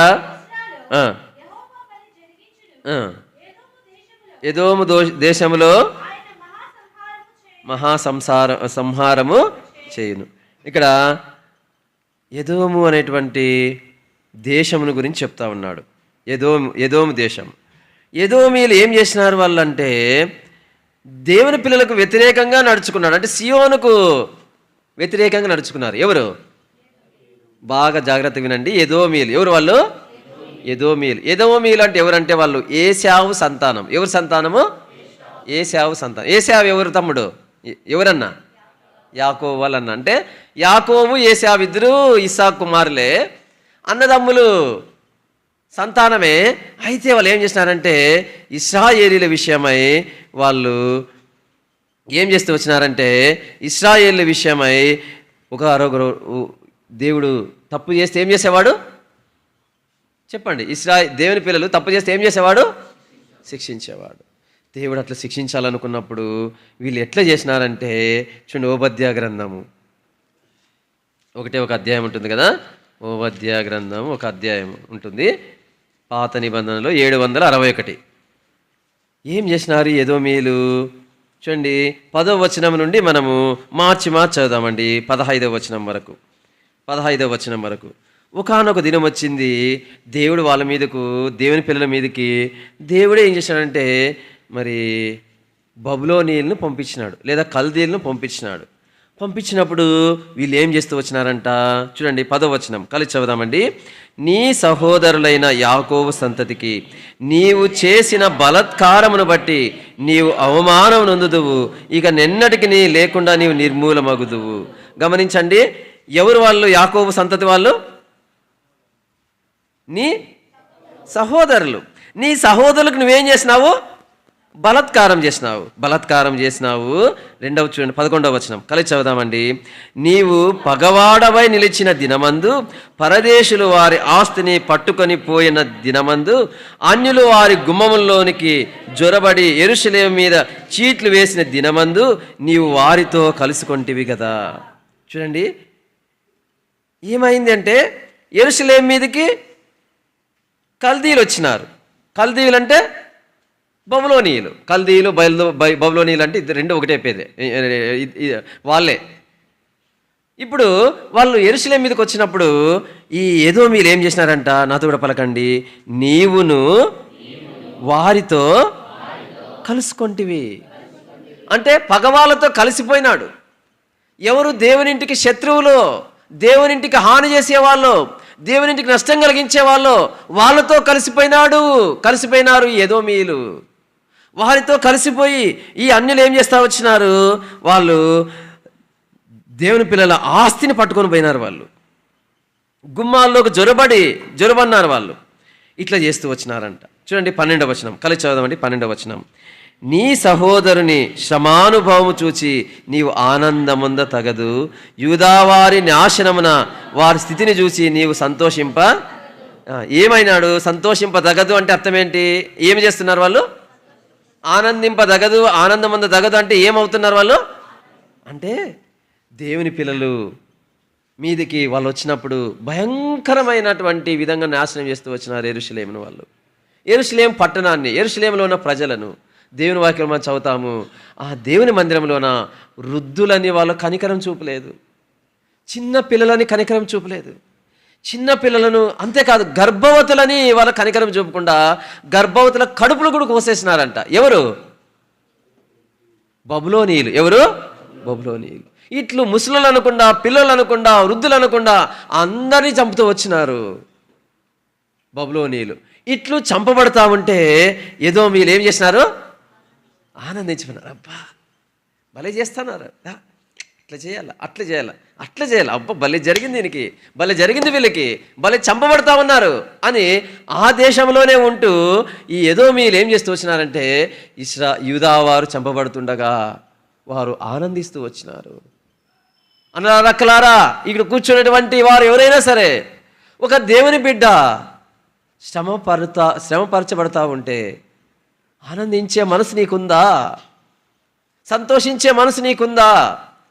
దేవుని పిల్లలు క్షేమంగా ఉంటే సంతోషించాల్సిందే, దేవుని పిల్లలు ఆనందంగా ఉంటే సంతోషించాల్సిందే. దీనికి క్వైట్ ఆపోజిట్గా, ఎగనైజ్డ్గా మనం ఎట్లా ఉంటాం కొన్నిసార్లు అంటే, దేవుని పిల్లలు బాగుపడితే ఓర్చుకోలేము, దేవుని పిల్లలు బాగుంటే ఓర్చుకోలేము, దేవుని పిల్లలకి ఎట్లా నష్టం కలిగించాలని చూస్తాం. దేవుని పిల్లలు అంటే ఎవరు? వాళ్ళు దేవుడు స్వరక్తం ఇచ్చి సంపాదించి సంఘములోని అంగమే, అనగా వాళ్ళు కూడా సంఘమే, వాళ్ళు కూడా సియోను వాసి అయినటువంటి దేవుని పిల్లల విషయమై ఎట్లా ప్రవర్తిస్తాం అట్లా మనం. వాళ్ళు సంతోషంగా ఉంటే ఓర్చుకోలేము, అసూయ చెందుతాము. రెండవది ఏం చేస్తామంటే వారికి శ్రమలు వస్తే, వారికి నష్టం కలుగుతూ ఉంటే భలే కలిగింది, అట్లా కావాలా వాళ్ళకి, లేకుంటే మాట వింటారా వాళ్ళు, అట్లే జరగాల్సింది వాళ్ళకి అని మనము ఎన్నిసార్లు మన సహోదరుని శ్రమానుభవ దినమున సంతోషించినాము, మన సహోదరి శ్రమానుభవ దినమున మనము ఆనందించినాము. ఒకసారి పరీక్షించుకుందామా? నిజముగా నీ సహోదరుని శ్రమ దినము నువ్వు ఆనందిస్తే, నీ సహోదరి యొక్క సహోదరి యొక్క శ్రమ దినమును ఆనందిస్తే నువ్వు సియోను పగవాడుగాక సియోను వాసు ఎట్లా అవుతావు? కాలేవు. జాగ్రత్త సుమా, దేవుని పిల్లల విషయం మనం జాగ్రత్తగా ఉందాం. దేవుని పిల్లలకు మన ద్వారా నష్టం కలగకుండా జాగ్రత్త పడదాము. అదే సమయంలో వారికి ఏదైనా నష్టం కలిగినప్పుడు సంతోషించేది వద్దు, దుఃఖపడేది వద్దు. వాళ్ళ కోసం ప్రార్థన చేయి ప్రౌచితమైతే, లేదా మౌనంగా ఉండు పర్లేదు, కానీ వాళ్ళకి ఇట్లా కలిగిందిలే అని ఆనందించే మనసు ఎంత కర్కశమైన మనసు కదా. మనం జాగ్రత్త పడదాం. సియోను పగవాళ్ళు. అంతేకాదు చూడండి వాళ్ళు ఎట్లా ఉంటూ వచ్చినారంటే 13వ వచనం మనం కలిసి చదువుదామండి. 13వ వచనం కలిసి చదువుదామండి. 13వ వచనం, నా జనుల ఆపద్దినమున నీవు వారి గుమ్మములోనికి చొరబడదగదు. చూడండి ఇంకా ఏం చేస్తున్నారు వీళ్ళు? ఆపద సమయంలో ఆపదలో ఉంటే ఎవరు? యూదా వాళ్ళు. ఎవరు? యూదా వాళ్ళు అంటే యెరూషలేము వాళ్ళు ఆపదలో ఉంటే వాళ్ళ గుమ్మాల్లోకి వీళ్ళు కూడా అన్యులతో పాటు ప్రవేశించినారు. ఎవరు? ఎదోమీయులు ప్రవేశించి చూడండి కలిసి చదువుదామండి, అట్లే కంటిన్యూషన్ కలిసి చదువుదామండి. వారి ఆపద్దినమున నీవు సంతోషపడుచు వారి బాధను చూడదగదు. వారి ఆపద్దినమున నీవు వారి ఆస్తిని పట్టుకొన. వాళ్ళు బాధపడతా ఉంటే సంతోషిస్తూ ఉన్నారు ఈ ఎదోమీయులు. వారి ఆస్తి వాళ్ళు ఎత్తుకొని పోతా ఉంటే, బబులోనీయులు కొంచెం ఎత్తుకొని పోతా ఉంటే ఎదోమీయులు కూడా కొంచెం ఎత్తుకొని పోయినారు. బంగారు వెండి ఏవేవో కొన్ని ఎత్తుకొని పోతా వచ్చినారు. సియోనుకు పగవారు, సియోనుకు సంబంధించిన వస్తువులు ఎత్తుకొని పోతా వచ్చినారు. సియోను వాసైన దేవుని పిల్లల యొక్క ఆస్తులను ఎత్తుకొని పోతా వచ్చినారు. మనము జాగ్రత్త పడదాం. అంతేకాదు చూడండి 14వ వచనం కలిసి చదువుదామండి. 14వ వచనం కలిసి చదువుదామండి. వారిలో తప్పించుకొనిన వారిని సంహరించుటకు అడ్డ త్రోవలలో నీవు నిలువ తగదు. శ్రమదినమందు అతనికి శేషించిన వారిని శత్రువుల చేతికి అప్పగింప తగదు. గమనించండి, ఆ దినంలో ఏం జరిగిందంటే యుద్ధం జరిగే ఆ బబులోనీయులు యుద్ధానికి వచ్చిన సమయంలోన కొంతమంది శేషం, వీరితో తట్టుకోలేము చచ్చిపోతామని కొంతమంది ఏం చేసినారంటే అడ్డు త్రోవలో తప్పించుకొని పారిపోయినారంట. ఏ త్రోవలోనా? అడ్డు త్రోవల్లో. వాళ్ళు తప్పించుకొని పోతా ఉంటే ఆ అడ్డు త్రోవలు వీళ్ళకి తెలియదు. ఎవరికి? కల్దీలకు తెలియదు. ఎందుకంటే ఆ ప్రాంతంలోని వాళ్ళు కాబట్టి యూదా వాళ్ళు అడ్డు త్రోవలు ఎదుర్కొని అయ్యో మమ్మల్ని చంపేస్తున్నారు, అంత ఇంత అన్యాయంగా చంపుతున్నారు, మా మీద దాడి చేసి ఇట్లా చేస్తున్నారు, యుద్ధం ఎత్తున్నారు, ఎట్లనే తప్పించుకుందామని పిల్లలతో పాపం వాళ్ళకి కలిగిన ఏదంతనో అడ్డు త్రోవలో పరిగెత్తుతా ఉంటే ఈ ఎదోమీయులు ఎక్కడున్నోళ్ళు? ఆ రాజ్యంలో ఉన్నోళ్ళు కాబట్టి వాళ్ళకు కూడా తెలుసు అడ్డదారులు. ఎవరికి? ఎదోమీయులు. వాళ్ళు ఏం చేసినారంటే ఆ దేవుని పిల్లలు అడ్డదారులు పోతా ఉంటే వాళ్ళకు అడ్డము నిలిచి, చూడండి నాతో పలకండి, వారిలో తప్పించుకొనిన వారిని సంహరించుటకు అడ్డ త్రోవలలో నీవు నిలువదగదు. నిలబడి ఏం చేసినారు వీళ్ళు? అడ్డ త్రోవల్లో నిలబడి వాళ్ళని ఏం చేసినారు? సంహరిస్తూ వచ్చినారు, లేదా సంహరించడానికి కారణం అవుతూ వచ్చినారు. అడ్డ త్రోవలు నిలబడి ఇదిగో ఆ వాళ్ళను ఇంకా ఇదిగో ఇక్కడ రండి, ఇక్కడ రండి, ఇట్లా పోతున్నారు చూడండి, ఇట్లా పోతున్నారు చూడండి, ఓ సైనికులను ఇట్లా రండి, నాకు ఆ దారిలో పోతున్నారు చూడు వాళ్ళు అని యూదా వాళ్ళు అడ్డ త్రోవల్లో పోయేవారిని సంహరించబడ్డానికి పరోక్షంగా ప్రత్యక్షంగా ఎదోమీయులు కారణమవుతూ వచ్చినారు. కీర్తనలో మనం ఇంకా చదువుతాము, వాళ్ళు ఏం చేస్తున్నారంటే వీళ్ళు ఎదోమీయులు క్షమించండి బబులోనీయులు ఇశ్రాయేలుని చంపుతా ఉంటే వీళ్ళు ఎంకరేజ్ చేసినారంటే వాళ్ళకి చప్పట్లు కొట్టి. ఎవరికి? బబులోని. భలే చేస్తున్నారు, ఏ కొట్టు, ఇదిగో కొట్టు, ఈయన కొట్టు, ఇదిగో ఇల్లు ఉండదు, వీళ్ళు పొడుసు, ఇదో వీళ్ళని చంపు అని వాళ్ళను బాగా ఎంకరేజ్ చేసినారంట. ఎవరు? ఎదోమీయులు. సహోదరా సహోదరి, దేవుని పిల్లలు ఎప్పుడూ దేవుని పిల్లలే. బలహీనలు కావచ్చు, దేవుని పిల్లలు ఎప్పుడూ దేవుని పిల్లలే. మనం జాగ్రత్త పడదాము. చూడండి, ఇప్పుడు 15వ వచనము కలిసి చదుదాం. ఇట్లా అంతా చేసినప్పుడు దేవుడు ఏమంటా ఉన్నాడంటే 15వ వచనము కలిసి చదుదామండి. యెహోవా దినము అప్పుడు నీవు చేసినట్టే నీకును చేయబడను, నీవు చేసినదే నీ నెత్తి మీదికి. అనులారా, ఎంత భయంకరమైన మాట అండి ఇది. నీవు చేసినదే నీ నెత్తి మీదికి వచ్చు. నీవు చేసినట్లే నీకును, నువ్వేం చేస్తా ఉన్నావు అది చేయబడుతుంది నీకు. దేవునింటికి ఎంత అన్యాయం చేస్తే నీకు అంత అన్యాయం చేయబడుతుంది. దేవునింటి ఎంత దోచుకుంటే నువ్వు అంత దోచుకొని పడతావు. దేవుని ప్రజలు ఎంత దుఃఖించబడ్డారు, నువ్వు కారణమైతే నువ్వు అంత దుఃఖించబడతావు. అనులారక్కలారా, దయచేసి ఒక బలహీన సహోదరుని విషయమై, బలహీన సహోదరి విషయమై ఎట్లా ఉన్నాం మనము? వాళ్ళు శ్రమల్లో వెళ్తూ ఉంటే మనం ఎట్లా ఉన్నాం? వారిని ఆదరించడానికి బదులుగా, వారిని ఓదార్చుటకు బదులుగా, వారి పక్షాన నిలువబట్టుకు బదులుగా వారి శ్రమను చూసి నువ్వు ఆనందిస్తున్నావంటే నీవు సియోను పగవాడవు కాదా? మనల్ని మనమే పరీక్షించుకుందాము. దేవుని పిల్లల విషయమై జాగ్రత్తగా ఉందాము. సియోను పగవారి పరిస్థితి ఏంటంటే వాళ్ళు చేసిందే, చెప్పండి, వాళ్ళు చేసిందే వాళ్ళ నెత్తి మీదకి వస్తుంది. సియోను పగవాళ్ళగా దేవునింటికి దేవుని ప్రజలకు ఎంత నష్టం కలిగిస్తే ఆ నష్టం వాళ్ళు పొందుతారు. దేవుని వాక్యం చెబుతుంది. మనకు తెలుసు, సమయం అయిపోయింది కాబట్టి చెప్తున్న రెఫరెన్స్ మీకు బాగా తెలుసు. ఎవడైనాను దేవుని ఆలయమును పాడు చేసిన యెడల దేవుడు వాడిని, నువ్వేం చేస్తే అది నీకు వస్తుంది. అందుకే దేవునితో జాగ్రత్త, దేవుని ప్రజలతో జాగ్రత్త. దేవుని ప్రజలతో మనము జాగ్రత్తగా ఉండాలా. చెప్పే నేనైనా వినే నీవైనా దేవుని ప్రజల విషయం మనం జాగ్రత్తగా ఉండాలా. దయ కలిగి ఉండాలా. వారి విషయమై మనం ఓర్పు కలిగి ఉండాలా. అట్లా కలిగి ఉండటకు ప్రభువే మనకు సహాయం చేయనుగాక. ఇట్లాంటి వారి విషయమై దేవుడే వారి ఎడల శిక్షించేవాడుగా దేవుడు ఉంటాడనమాట. అయితే ఒకటి ఏంటంటే, మనకు సమయం అయిపోయింది కాబట్టి ముగిస్తున్నాను. దేవుడే వారి పక్షముగా యుద్ధం చేసేవాడుగా ఉంటాడు. దేవుడే వారి పక్షంగా యుద్ధం చేసి వారిని, చూడండి యెషయా గ్రంథం, ఈ మాట రెండు వచనాలు చదువుదామండి. యెషయా గ్రంథంలో చదివి మనం ముగించుకుందాం. యెషయా గ్రంథము 29:8 కలిసి చదువుకుందామండి. 29:8 ముగిస్తున్నాను నేను. కలిసి చదువుదామండి. 29:8 కలిసి చదువుదామండి.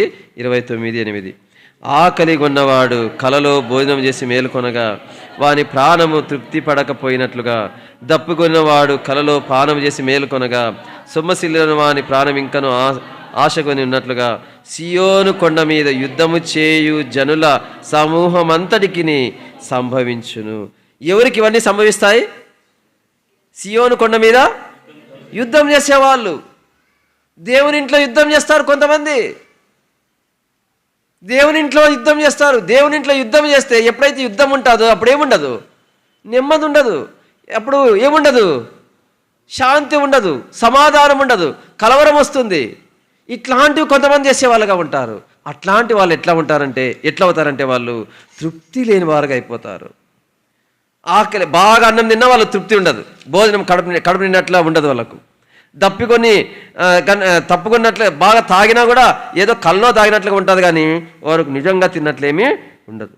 ఇలాగ వాళ్ళు తృప్తి లేని జీవితం జీవించి ఎంతో నష్టాన్ని పొందేవారుగా ఉంటారు. అన్లారక్కలారా, చెప్పే నేనైనా నీవైనా మనం ఎవ్వరం కూడా దేవుని ఇంట్లో యుద్ధము చేయుట అనేది వద్దు. కలహమునకు దూరముగా ఉండుట నరులకు ఘనత. అది దేవుని వాక్యం చెప్తుంది. పౌలు చెప్తూ వచ్చాడు 11వ అధ్యాయంలో, 1 కొరింథీ పత్రిక 11వ అధ్యాయంలో, కలహప్రియుడు ఎవడైనా ఉన్న ఎడల అట్టి ఆచారము మాలోనైనను, చెప్పండి, తెలీదా? చదువుదాం. అట్లయితే తెలియకుంటే మనం చదువుదాం, తెలియకుంటే చదువుదాం. 1 కొరింథీ పత్రిక 11వ అధ్యాయం, 1 కొరింథీ పత్రిక 11వ అధ్యాయం 16వ వచనం కలిసి చదువుదామా? కలిసి చదువుదామండి. కలిసి చదువుకుందామండి. ఎవడైనను కలహప్రియుడుగా కనబడినడలా మాలోనైనను దేవుని సంఘంలోనైనను ఇట్టి ఆచారం లేదని వాడు తెలుసుకున్నాడు. ఇట్టి ఆచారం లేదు. ఎట్టి ఆచారము? కలహించే ఆచారం ఎక్కడ లేదు, సంఘములో లేదు. అట్లా ఉండదు. అట్లా ఉన్నారంటే ఎవరైనా కానీ వారు సియోను పగవాళ్ళే. అందుకే మనం జాగ్రత్త పడదాం. సియోను పగవారుగా మనం వండుకుందో జాగ్రత్త పెడదాము. ఎవరైనా శిక్షించడం మన పని కాదు, అది దేవుని పని. పగ తీర్చుట నా పని అని ప్రభు సెలవిచ్చినాడు. కాబట్టి దేవునింటికి ఏమైనా నష్టం కలిగిస్తే మనం నష్టం కలిగించాల్సిన అవసరం లేదు, దేవుడే వాళ్ళని చూసుకుంటాడు. అయితే మన మట్టుకు మనము వారి శ్రమను బట్టి శ్రమానుభవ దినమున సంతోషించే వారం వండుకుందాము గాక. మనము ఈ సమయంలో ముగిస్తున్నాను. మనం ఈ సమయంలో ఏం చూసినాము అని అంటే, సియోను వాసిగా మనకున్న ఆధిక్యతల గురించి చూస్తూ వచ్చినాం. అంటే సియోను వాసులుగా ఉంటే దేవుణ్ణి మనం ఏం పొందుతాము ఈ లోకంలో ఉండగా, ఇంకా నిత్యత్వంలో ఏం పొందుతాము అంటే ఆ ప్రభు దినం ఏం పొందుతామనేది రాత్రి చూసినాము. ఈ లోకంలో ఉండగా మనం ఇంకా బతికుండగానే ఏం పొందుతామని చూస్తూ వచ్చినాం. ఆదరణ, ఆదుకుంటాడు, మరి అట్లు కొన్ని చూస్తూ వచ్చినాం. రెండవది మనం ఏం చూస్తూ వచ్చినాం చెప్పండి? సియోనుకు ఒక బాధ్యత ఉంది. ఏం బాధ్యత అది? సువార్త ప్రకటించే బాధ్యత. మూడవది చూస్తూ వచ్చినాము, సియోనుకు పగవారుగా ఉండకూడదు అని చూస్తూ వచ్చినాం. ఈ మూడు మనం గుర్తించుకుందాం. సియోను వాసిగా ఉండడం వల్ల ఎన్నో ఆధిక్యతలు ఉన్నాయండి. మనం కొన్నే చూసినాం, సమయం లేదు కాబట్టి. అన్ని ఆధిక్యతలు మనం పొందాలంటే సియోను వాసిగా ఉండు.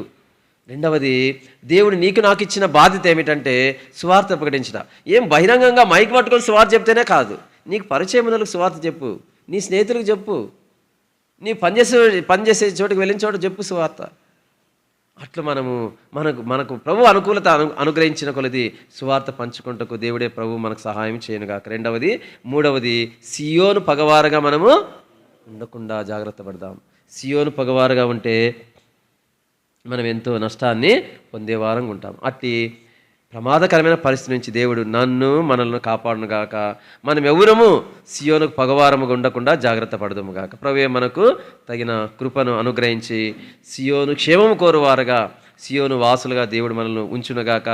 సియోను ద్వారా పొందాల్సిన మేళ్ళన్నీ మనము పొంది అనుభవించుదుము గాక.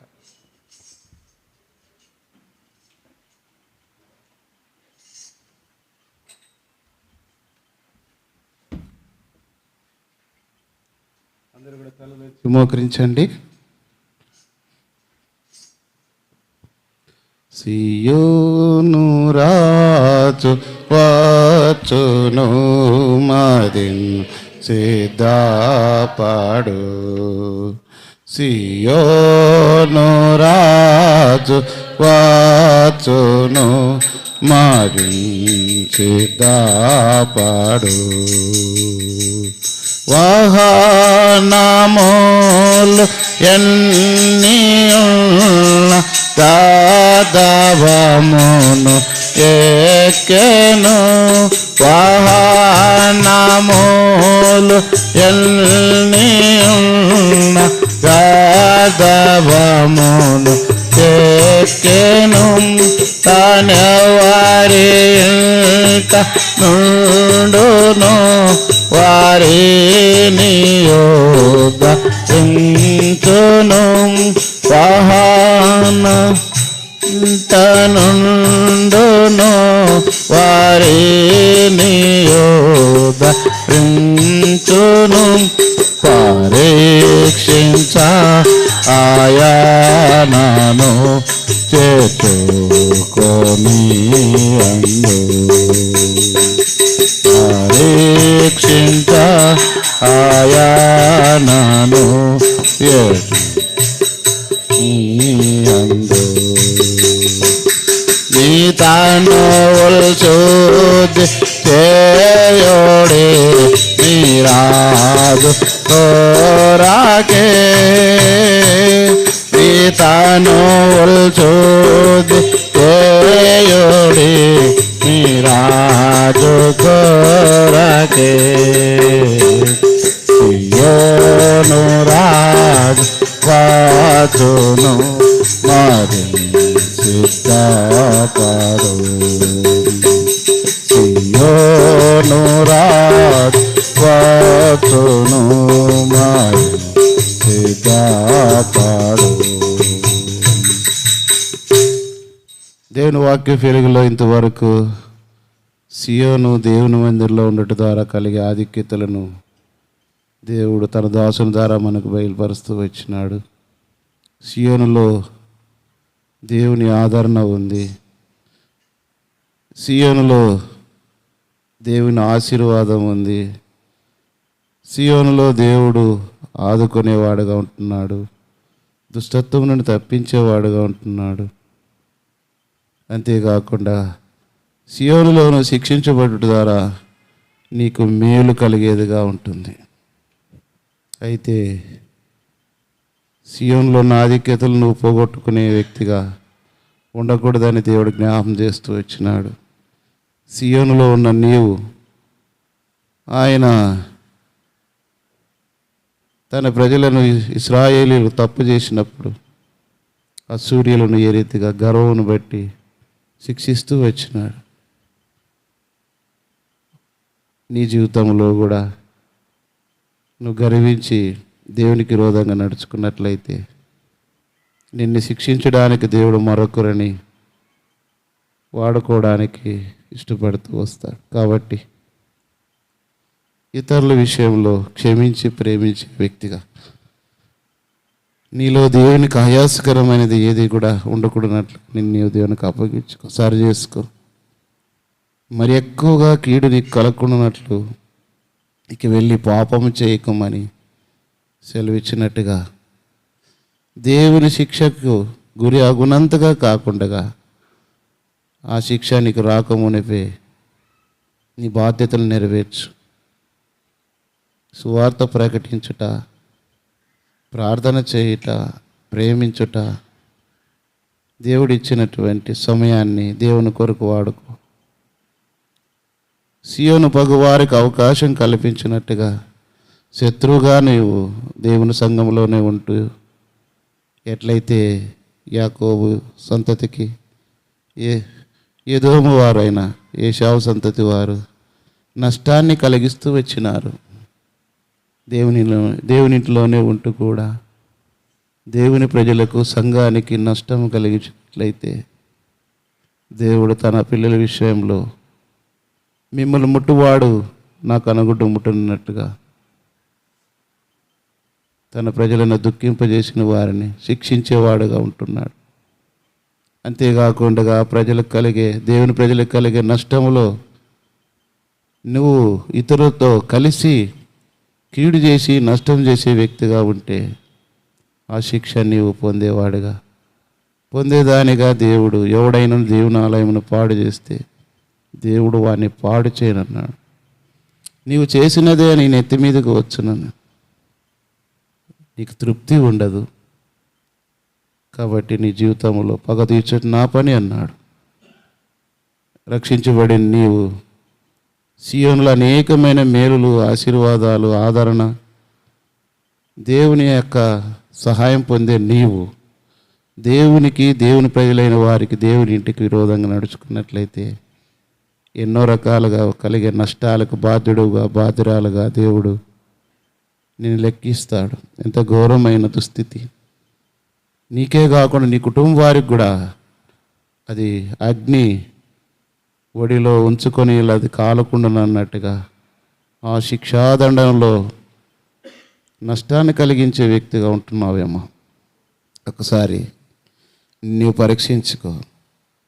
దేవునికి ఇష్టం లేనిది, ఆయాసకరమైనది దేవుని ప్రజల సంగమనకు, వారి ఆత్మీయ జీవితానికి దుఃఖాన్ని, బాధను కలిగించేది, సమాధానాన్ని పోగొట్టేది, దేవుని పని ఆటంకపరిచి జరగకుండా నష్టపరిచేది ఒకవేళ నీలో ఉన్నట్లయితే తీర్మానం చేసుకుని ప్రభు ఎదుట క్షమాపణ కోరు. ప్రభు క్షమిస్తాడు, కనికరిస్తాడు, నిన్ను ఆదుకుంటాడు. నీకు క్షేమం మేలు పొందుతూ వస్తావు. ఆ దోషం నీతోనే ముగించబడుతుంది. ఆ రీతిగా కాకపోయినట్ల దావీదు చేసిన పాపమును బట్టి ఎట్లయితే దేవుడు తన కుటుంబమును శిక్షిస్తూ వచ్చినాడో ఆ స్థితిని నీవు రాకూడదని ప్రేమ కలిగిన దేవుడు ఈ కృపాకాలంలో దేవుడు నీతో మాట్లాడుతూ వచ్చాడు. మందిరానికి రావచ్చు, ప్రార్థనలు చేయొచ్చు, కానుకలు వేయచ్చు, ఆరాధన చేయొచ్చు. అయితే వాటికంటే ప్రాముఖ్యమైనది దేవుణ్ణి దుఃఖపరిచేది, నష్టపరిచేది, తన ప్రజలకు నష్టం కలిగించేది, బాధ కలిగించేది నీ ద్వారా కలగకుండానట్లుగా ప్రభు ఎదుట నువ్వు సరి చేసుకొని ఒకరు కలిగజేసినట్లయితే ప్రభుని క్షమాపణ కోరు. మన పాపములను మనం ఒప్పుకొని ఎడలా ఆయన నమ్మదగిన వాడు, నీతిమంతుడు గనుక సమస్త దుర్నీతి నుండి మనల్ని కడిగి పవిత్రులుగా చేయనన్నాడు. పవిత్రపరచబడి పరలోక రాజ్యములో ఆయనతో కూడా సంతోషించి సియోనులో, పరమ సియోనైన పరలోక రాజ్యములో సంతోషించి ఉత్సహించే వ్యక్తిగా ఉండాలనే దేవుని సంకల్పం. ఆయన సంకల్పాన్ని నేను త్రోసిపుచ్చుకొని నిరాకరించి నష్టం కలిగించుకో. భూమి మీద పరలోకములో తదనంతరం కూడా నువ్వు దుఃఖానికి కారణం కాకుండానట్లుగా ఇక మందు పరమందు ఆశీర్వాదానికి కారకుడుగా, కారకురాలుగా నీ ద్వారా సంఘానికి, కుటుంబానికి, నీ ప్రజలకు క్షేమం కలిగించినట్లుగా నువ్వు ప్రభుకు లోబడు. ప్రభు నీకు సాయం చేస్తాడు. మీ కొరకు మేము ప్రార్థన చేస్తూ వస్తాం. ప్రేమల తండ్రి, మీరు ఇచ్చిన మీ వాక్యముకై మీ స్తోత్రములు. దేవా, సియోను వాసిగా ఉండటం వలన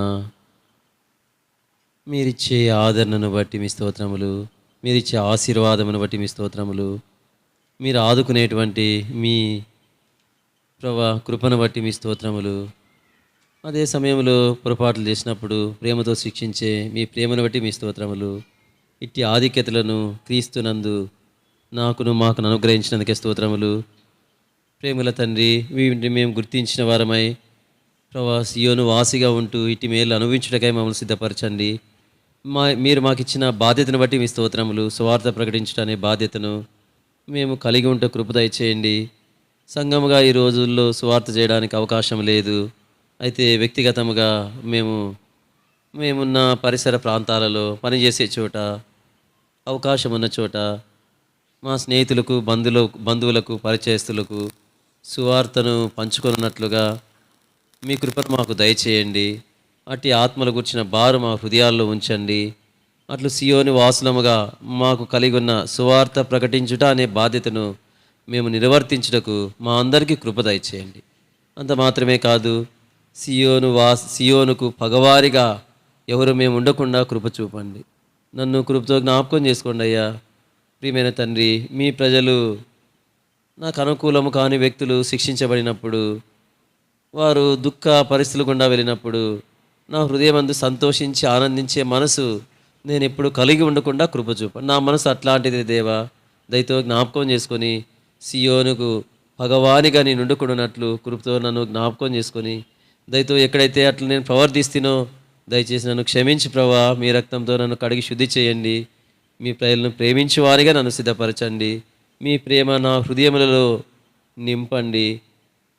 ప్రియ తండ్రి, అట్లా మీ ప్రజలను హృదయపూర్తిగా ప్రేమించే మనసు, హృదయపూర్తిగా క్షమించే మనసు, వారి కష్టములు శ్రమలలో ఆదుకునే మనసు నాకు దయచేయండి తండ్రి. నాయన ఇట్టి కృపను నాకు అనుగ్రహించి ఇట్టి కార్యము నాలో జరిగించి నన్ను క్షమించి నన్ను అంగీకరించండి. ప్రియమైన తండ్రి, సియోనులో యుద్ధము చేయవారు గురించి కూడా మీరు మాట్లాడుతూ వచ్చినారు కదా. సియోనులో యుద్ధము చేయవారుగా మేము ఎవరు ఉండకుండా కృప చూపండి. అట్టి కార్యమును మాలో జరిగించండి. మీ ఇంట్లో కలవరానికి కారణం మేము కాకుండా, మీ ఇంట్లో అసమాధానికి మేము కారకులము కాకుండానట్లు, మీ ఇంట్లో మీ పనికి మేము ఆటంకముగా ఉండకూడనట్లు దయతో జ్ఞాపకం చేసుకొని తగిన కార్యము నాలోను మాలోను జరిగించుము. అట్లు మీ నామకు మహిమ తెచ్చుకొని మహిమ మీకు కలుగునుగాక. ప్రియమైన తండ్రి, మేము మా వ్యక్తిగత ఆత్మీయ జీవితంలో వ్యక్తిగతముగా, అట్లు మేము కుటుంబములుగా, సంఘముగా కూడా సియోను వాసులముగా మేము జీవించుదుముగాక. సియోను వాసి పొందేటువంటి ఆధిక్యతలు ఇహమందును మా పరమందును మేము అనుభవించుటకై మమ్మల్ని సిద్ధపరచము. మహిమ మీకు కలుగునుగాక. ఈ దినమంతట్లో మా ప్రభు మీరు ఇప్పటి వరకు చేస్తున్న సహాయంకి వందనాలు. మరి సాయంకాలం సువార్తలో కూడా సహాయపడుతురండి, కుడికిలో సహాయపడుతురండి. మరి విన్న వాక్యం మా హృదయాలు భద్రపరుస్తురండి. శత్రువు ఎత్తుకొని పోకుండా కృప చూపండి. 30 అంతలకు 60 అంతలకు ఫలించుట కృప దయచేయండి. మహిమ మీకు కలుగునుగాక. సంఘము క్షేమమును క్షేమావృద్ధిని పొందునుగాక. యేసుక్రీస్తు ప్రభు నామమున ప్రార్థిస్తున్నాము తండ్రి, ఆమేన్. ప్రకటనలు గమనించండి. సాయంకాలము 4 గంటలకు కూడికుంటుంది. సకాలంలో అందరూ కూడా రండి. ప్రాముఖ్యంగా మరి రక్షణ మారమనసు తీర్మానం చేసుకున్నవారు, బాప్తీసం కొరకై సిద్ధపడిన వారు, ఇంతకుముందు కూడా తీసుకున్నవారు, వారి రక్షణ నిశ్చయిత బాప్తీసం గురించి మరి దేవుని వాక్యములు పరీక్షించుకుంటే మీరు తీసుకున్న నిర్ణయం ఎలాంటిది? సందేహం అనుమానాలు కూడా తీర్చబడుతూ వస్తాయి. కనుక అందరూ కూడా 4 గంటలకు రండి, త్వరగా 6 గంటల లోపలుగా ముగించుకుంటాం. ఇది గమనించండి. చివరి ప్రార్థన చేస్తూ వస్తాం. తొట్టిల్లకుండా మిమ్మల్ని కాపాటకును, తన మహిమ ఎదుట ఆనందముతో మిమ్మల్ని నిర్దోషులుగా నిలబెట్టకును, శక్తిగల మన రక్షకుడైన అద్వితీయ దేవునికి, మన ప్రభువైన యేసుక్రీస్తు ద్వారా మహిమయు మహాత్యమును, ఆధిపత్యమును, అధికారమును యుగములకు పూర్వమును ఇప్పుడును సర్వయుగములు కలుగునుగాక. ఆమేన్. నిండి ఉన్నావే నీలో దైవోద్దేశములెన్నెన్నో నిండి ఉన్నావే ఘన కార్యములెన్నో గొప్పగా జరిగెను నీలో ఘన కార్యములెన్నో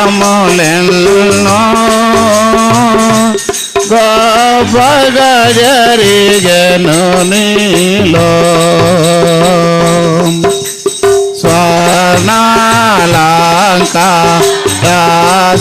స్వర్ణాలంకారసియోను విభవమును వివరింపగలేము